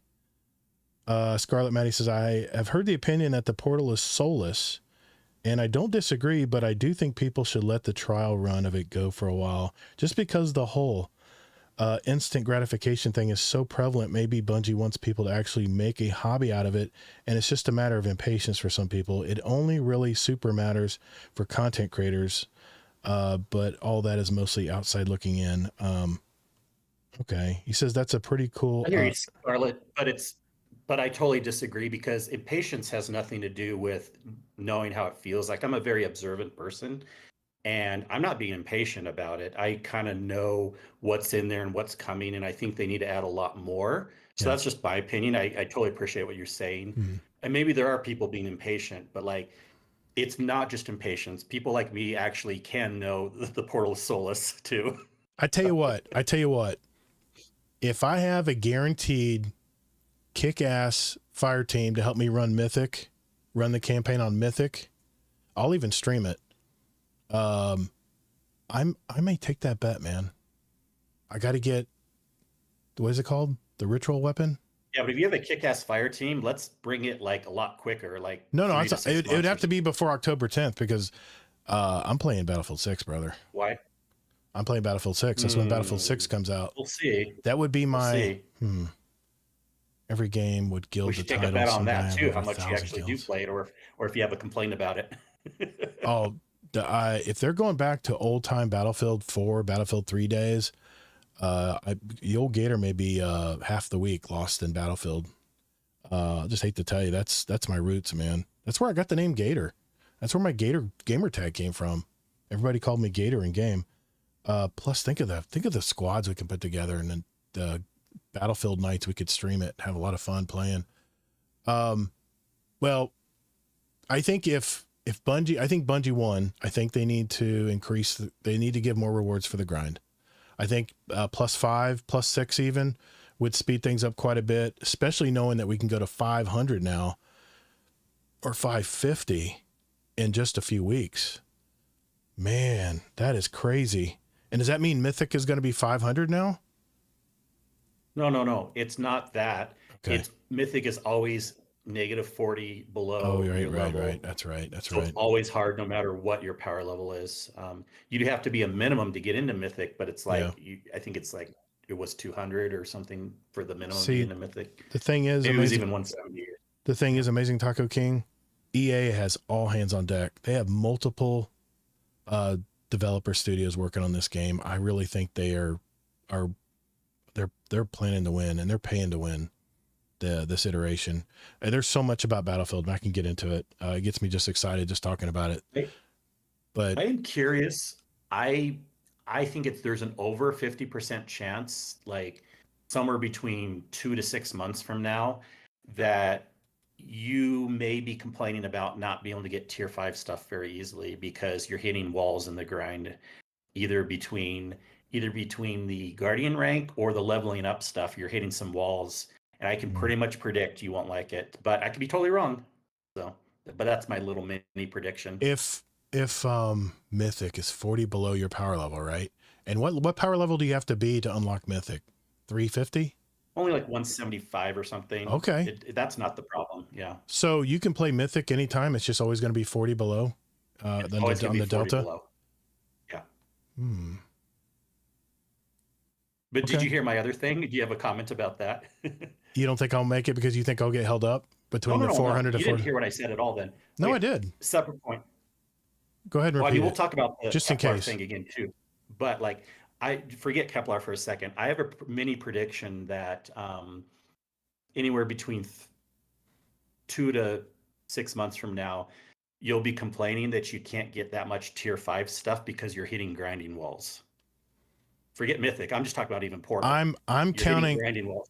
Kingsley. I am counting on Bungie making it better, making the drops more prevalent, because they're going to see their player base starting to sink. And they're going to see their player Do you base. predict yourself complaining if they don't make it better? If they don't make it better, then yeah, I guarantee I'll be complaining about it, because I grinded my ass off to get to that level. Man, I feel like I want to do this. Every bone in my body wants to bet. Let's get back to that. Yeah. Getting that title. I'm going to get Sharpshooter. I'm definitely going to get Sharpshooter, but it would be a nice consolation to get the weapon title as well. You know what? I'm going to make that the question of the week. What should the bet be that I get the, what's it called? Ritual weapon? I've already forgotten the first name. I just knock weapon. The title for Kepler, Edge of Fate title. Was it called something? Yeah, weapon? but just for your side, I can't necessarily agree to it. I don't have to accept a bet if someone says something weird for my side. No, you don't. You don't. No. It's just like I said. It's just suggestions. That's for sure. Speaking of which, let's get into our question of the week before we take off tonight. Cool. Since this is based on this topic that we're talking about tonight, my question of the week for this week and it was a survey that we had a good turnout too. A lot of people turned in and gave them their answer. We have been grinding out power in Edge of Fate. What are your impressions with the loot chase? A, it's perfect. 37% said that. B, too grindy. Only 6% said that. C, not enough grind. That was JD Kent. Said not enough grind. And D was other. You can comment below, and 50% of the people commented. Most people said other. Yeah, well, that's because I wanted people to give us more impression. Soccer, one of our mods in our community, says, love the grind for gear, not just an XP simulator for grinding power anymore. Nice to be able to actually level up through my gear. I agree, Soccer. Tajo Trade, the power grind is great. The loot chase is not. The tier system, while good in theory, is not as much a change in the big picture of things. It's spread out too thin, has weird limitations like only certain archetypes are available, and masterworking armor upgrades the 3 secondary stats rather than your 3 main stats. There's other issues too, but I'll leave it for another time. See, Tajo's very forward thinking like me. Yeah. And these are things that people are going to start realizing, even you, over time, Yeah, you even commented on it. You said if loot chase, quote unquote, means giving certain weapons, it seems good enough, maybe even not enough grind. If loot chase means getting certain tiers, then I'm guessing most people will start saying too much grind. So because I read the question multiple ways and honestly don't have much of a horse in the race, won't vote one of the main options, just other. Dimwee says power leveling is genuine torture and the raid armor is only worth it in the highest difficulty. I've heard nightmares about the armor gear not being high enough tier. Zombie Pops, one of our patron members, said, I would say perfect, but definitely not too grindy unless you want it to be. Story alone gives you decent enough armor to tackle the lower levels of loot grind. And of course, if you want a god tier 5 roll, complete loadout, then you have to grind, but only if you choose that life. Deadpool 1 Merc, one of our patron members as well, said, honestly, the power grind is actually pretty solid. I don't mind working toward that, but the loot chase just isn't hitting the same. The new tier system sounded cool at first, but in the bigger picture, it doesn't hit just right to me. It's stretched out too thin, and some of the choices feel weird in my opinion. To me, it's odd when you masterwork armor at boost, that was mentioned earlier, it only boosts your secondary stats instead of the main ones. There's other stuff bugging me too, but I'll save that for another time. McMaximo, did he enter it twice? No. Okay. McMaximo, another patron member, said, I'll likely never own a tier 5 weapon, and that's fine. But from what I've been reading, it sounds like folks are rarely getting tier 5s from even the most difficult activities. That's nuts. I think that's mainly because a lot of people haven't reached the power levels yet. We'll see. Time will tell. If you do the hardest stuff, you should get the highest tier weapons and armor. Other than that, I'm happy with the tiers I'm getting from my easier activities. The grind to the soft cap feels about the same as before. Kilvin, another one of our patron members, says, I'm happy with the weapons because even at lower tiers, you can get some good rolls. Armor feels off, but that might be an early read on my part. I'm just starting to get some tier 3s, which seem usable, but tier 1 and 2 stats were so low, it was hard to justify masterworking, even though I like the way the set bonuses sound. Also, exotic Ingram drops just feel bad now. I really wish Bungie hadn't waited to bring the 3.0 changes to exotics. Walk-in Plague mentioned, I personally think having more options available to focus loot or grind things out solo, if you're limited on time, is really nice. I agree, especially since it's a centralized location. However, my biggest gripe is the diversity of the bonus loot options and the amount of different maps and activities there are to do, which, Kingsley, you're right there. That and why we're able to focus Kepler gear, but we aren't able to focus in Portal, or is it the design of deterministic loot? And then finally, our raid boss patron, Mr. Amazing Taco King, said, honestly, leading up to the Edge of Fate was very much on the fence of whether or not I was going to enjoy it. The story was kind of B-plot at best. It feels like Bungie is using the OG opening music of Destiny 1 and using grayscale of the map. We talked about that to give those member berry nostalgia beats. The grind was looking like it was going to be bad, but it is very smooth, almost like a passive grind without even trying. I hit 200 with no issues, and getting higher power level loot doesn't feel like grind all over. Another thing I want to mention too, if you get and then I have something to say too. Mm-hmm. Absolutely. And if you get higher tier past 200, if you start getting the new loot, whether it's weapons or armor, I love the fact, like Bright Dust used to be, if you dismantle that armor because you don't want it or it's too low a power, you get those, what is it called? Some kind of cores, subdued cores or whatever they call it. I can't keep up with the currencies in Destiny these days, but those were all our answers from Question of the Week. Thank you everybody who participated in that. And I think I might mention that for Question of the Week for next week, what a bet would be if I, what's a good wager? Because we have some creative people in our Discord, man. What do you say? Like I said, I had something to say on this. Yeah. What do you say, Kingsley? So he said like the passive grind without even trying to hit 200 was easy. Well, that's because that's the soft cap. Unstable. I'm just telling everyone, I'm not focusing on Taco King. Yeah. The soft cap, remember people, you do not have to try hard at all to get to 200. You don't have to do portal stuff at all. You don't have to get to A level. Do anything. You could even probably do Gambit. I don't know, maybe not that one, but like anything else, even blues drop up to 200. So yeah, the soft cap to 200 is easy and the same as before. Just in case people were thinking, oh, I'm at 100. Do I need to start doing these try hard things in the portal? No, you don't. You can if you want, but it's after 200 where you need to start doing that stuff. So, well, just to wrap up here, tied up in a nice little bow, being that we are the tale of two different kinds of guardians in this game, I'm loving the grind. My objectives are going to be getting at least Vanquisher on my Guardian title, Guardian rank.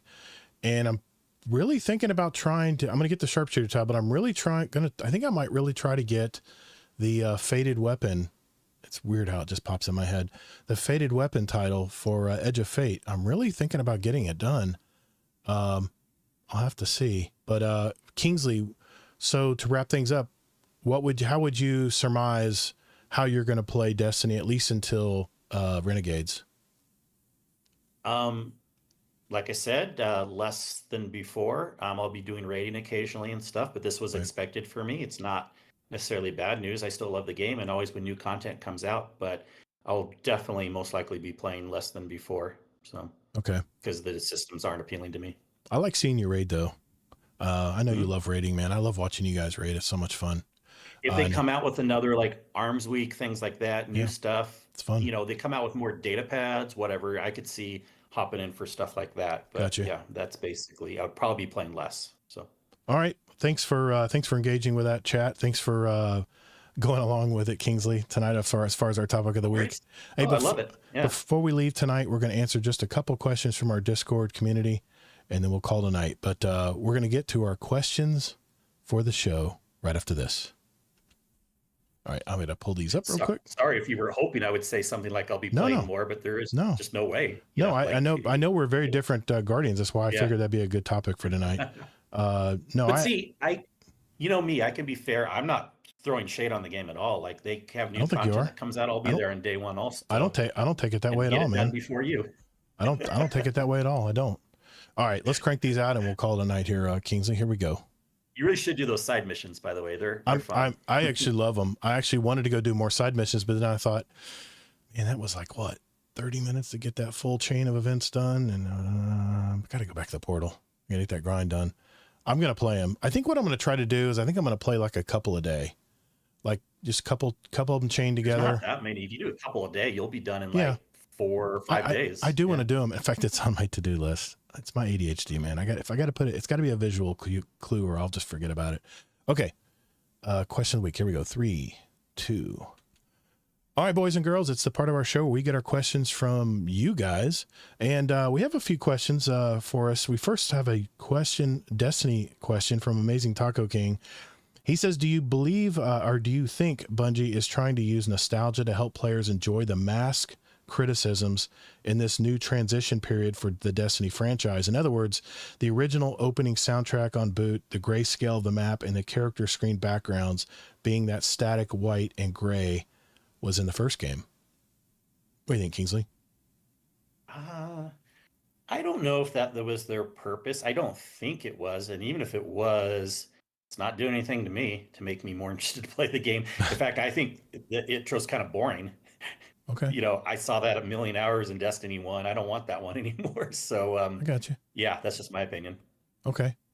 What do you think? I definitely noticed the original music. In fact, I've been sleeping to it lately. I have a hard time sleeping because I have tinnitus real bad. I've been using my earbuds to sleep more and more, even with fans and stuff going on at night. It just sometimes isn't enough. My mind doesn't quiet. And the they I definitely picked up on that early music that I heard from Destiny. I mean, I think Destiny has to do whatever they have to keep the hardcore players to keep playing this game. And the thing is, I mean, I'm looking ahead here in the calendar. There's a lot of games coming our way before Renegades. Between now and Renegades are two games that I'm probably going to put a lot of time into. Borderlands 4 and Battlefield 6 after seeing that reveal today. So anything they can do to help the nostalgia factor, I'm all for. And I tell you what, if Bungie I know this is a pipe dream. This is the shill in me coming out. If Bungie was to remake Destiny 1 for PC, I'd play it again just to get the nostalgia vibes. I would. I'd play a little bit every night. Well, and it would be more content for most people because not everyone's played Destiny 1. Yes. So. And unless you had a console, you couldn't play it.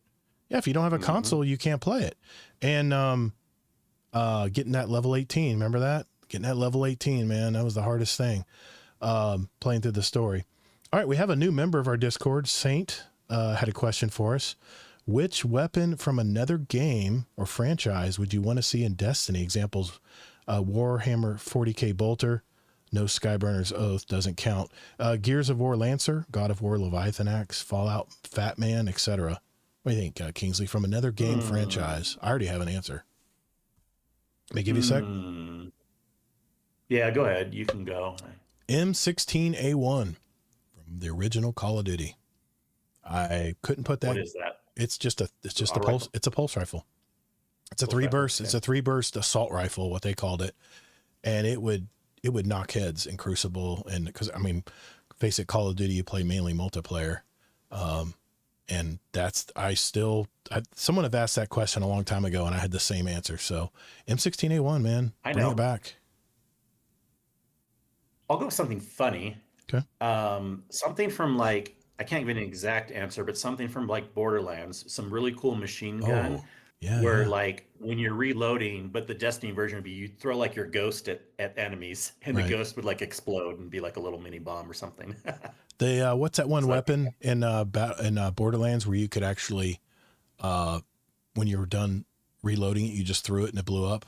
Well, I don't know what it's called, but that's what I was saying. But I want to throw those weapons. I want to throw like the ghost is like somehow and it's just a version of your ghost. You're not literally getting rid of your ghost, but like every time you reload the weapon, you have the ability to take like a ghost grenade that's actually your ghost, like an instance of it, and throw it at the enemies, and then it does something cool. Awesome. Okay, let's see here. One more question, Destiny wise, from Tajo Trade. What is one specific to you quality of life change you would make it able? What is one specific to you quality of life change you would make it able? Mine would be a new weapon mod allowing me to stun any one champion type when equipped. Well, I could see that. Quality of life. I do. Oh, I got one. There could be a lot of quality of life things. I don't know if he's talking a weapon mod or just a general quality of life change. Quality of life means quality of life. We can take it however we want, but like, yeah, TDR, quality of life. TDR weapons. Thank you, Taco King. I don't know if this is my top answer, but it's what I'm coming up with right now. I would, because I mentioned it before, I think there should be training versions of the raid or match-made versions of the raids. I know that sounds absurd, but like at least even like an easier than a normal mode where we can go in, we don't really get any loot at all, or maybe you get like some big XP progression or one drop at the end. But the point is you don't have revive tokens, unlimited revives. Yeah. You can help people just learn the raid, whether that means a team does it or there's the guided things like what they were starting to add into those dungeons. And I just think it's nice for people that want to learn them. Yeah. And along with that, I would add more harder versions too. I said this a few times before they fixed the power level debacle thing from last week. They should have had a normal version of the raid and then a power version of the raid, power level version of the raid, and then of course a master version and everything like that. But the more versions, the better. Why not? Because they're doing that in solo ops and fire team ops in they have like all these versions, like normal, advanced, Right. expert, Yeah. mythic, all these things. And, doing the raids would make people happy if they know there's a super easy version they can hop in. Um, I don't care. I want to say it anyway. I want a weapon mod that generates enhancement cores. Like every 100 kills, boom, enhancement core awarded. Oh my gosh. I want a special mag clip, or a special like the chaotic rounds. They're giving you heavy ammo and stuff. Why not? They're giving you all kinds of different things. Chaotic munitions. Yeah. That's what I would want. I'd be able to farm, kill stuff, and farm my materials at the same time. I'm a materials guy, man. Before we have one non-Destiny question here before we leave. I just wanted to give a shout out to Official Saints is now a member or subscriber to my Twitch channel, Todd the Gator Twitch channel, via JD Kent. That makes 13 gifted subs for JD Kent, man. And Kingsley, I see you up there too, man. Thanks you for subscribing to the Twitch. I got my first check. It wasn't huge because I'm an affiliate now from Twitch, and it went right in to the Patreon fund to pay for more stuff in the Discord stuff and editing software. Yeah, thanks. All that I got stuff. a gifted sub also, so thanks for Thank you. whoever did that. Oh, okay. That's probably JD Kent. Thank you, JD Kent. Appreciate you, man. I see you out there. I don't always get the alerts. I don't have any alerts on when we do the podcast, but I do want to give you guys a shout out for that. Also, Mr. Private Jimmy Rayner resubscribed for 2 months. That was last week. Sorry, I forgot, man. Appreciate you doing that. All right. Our last question of the week is a non-Destiny question. This is from Walking Plague. He said, this might be old news to some of you, but I've just seen something on my feed where the Avengers cast were all essentially belittled by Disney and have now signed with the Transformers franchise. I think it was $150 million, I heard, and have signed with Transformers franchise. Do you think that this movie is going to ruin the MCU for the future? And do you think this is going to bolster the Transformers franchise to new heights? I know a buddy of mine who loves Transformers. He'd love to see this happen, but I didn't see the new one with Scarlett Johansson and the new animated version. What was it? One of the was whoever plays Thor, one of the brothers. I can't remember. I didn't watch that. What was it called? Transformers Origins, I think. It was an animated version of when the Transformers were younger. I'll probably watch it when it comes out to streaming platforms, but I haven't watched it yet. But what do you think about that, man? Boy, Disney effed up. I'll say that. Disney effed up. I kind of think they're in panic mode right now because of all this that's been happening. I think Scarlett Johansson signed. I think whoever, Jeremy Renner, who played Chris Hemsworth. Thank you, Amazing Talking. I'll just have you tag along with me. You can just tell me the words. I'll have a feed. You can just, and then I won't sound so forgetful all the time. I need to get some ginkgo biloba, I think. But Chris Hemsworth and also Jeremy Renner was going to come back for the second season of Hawkeye, and they wanted to give him half the money because he had an accident and he can't do the virtual stunts anymore. Come on, man. So I think he signed with, I believe he was one of the three that signed with, I even think Iron Man did too. Signed with Transformers 1. Yeah, that was the name of it. I saw the previews a million times. What do you think, Kingsley? I like sorry, man. I tell you to say something and then I talk over you. I thought Fantastic Four was really good. And I think, I don't think that hurt Marvel at all. I think that was probably a shining star for them this year, but what else they got? What else they got coming down the pike? I heard they were kind of a no-show at Comic-Con this year. Their booth was like a ghost town from what I heard. So I don't know, man. What do you think, man? I won't talk now. Well, I definitely didn't know the news, and I'm not the best person to ask this because I don't care about the Marvel movies as much. However, there's a couple things I'm thinking in my mind. Mm-hmm. In one way, if they had to get all new actors in a way that might make me more interested in going back to Marvel just to see if something's changed. Okay.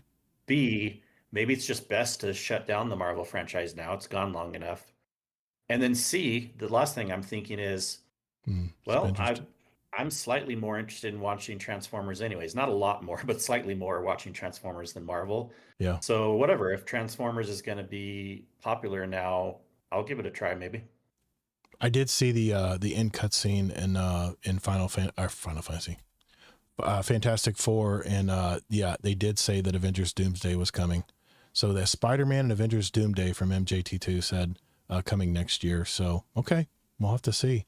You know, the thing I hated about Marvel, and Star Wars did this too to some extent, the political correctness, man. The fact that they had to insert, or it felt forced, at least to me, where they had to insert a female into a certain role or a certain race or a certain something that met the algorithm or whatever they go by at Disney now as far as the corporate system. But they tried to systemize the Marvel machine and just thought it would just keep cranking out money. But the one thing I could tell Disney right now, Disney, know your audience. Who's your audience? I know you want to get the young little girl who wants to get into Marvel, but who's reading the comic books? I want to say this for Star Wars as well. Who's reading the comics? Who's reading who's watching the animated series? Who knows all the canon stuff in Star Wars? It's old dudes like me, and maybe a little bit younger dudes, but we're your audience. So when Star Wars came out, old male boomers. Well, we're the people who grew up with this franchise, man. And maybe Marvel's a little younger. Okay, Marvel's a little younger. They brought in probably more of the millennials are probably more tied into that. But here's the thing, man. Know your audience. They thought they could just meet this algorithm and like YouTube and press a button and all of a sudden everyone will just come to your movies and watch them. And the jokes were not funny. The writing was very dull. It felt very systematic when they made movies, and movies is an art form, man. You can't systemize a movie. It's got to be art. Don't mess with my art, man. Someone I know says that all the time. That kind of conflicts with the other thing of knowing your audience. Art versus just a cookie but it's an art. Boring. No, I'm talking as far as scripts and story writing and stuff. You can't just, I don't know. And I'm a Warlock, man. I'm a Warlock main. And well, technically, yes, it is older than Star Wars, but their audience is much younger than Star Wars. I think the Star Wars audience is probably older than Marvel because they didn't didn't make Marvel movies until well after Star Wars did, as far as the cinema.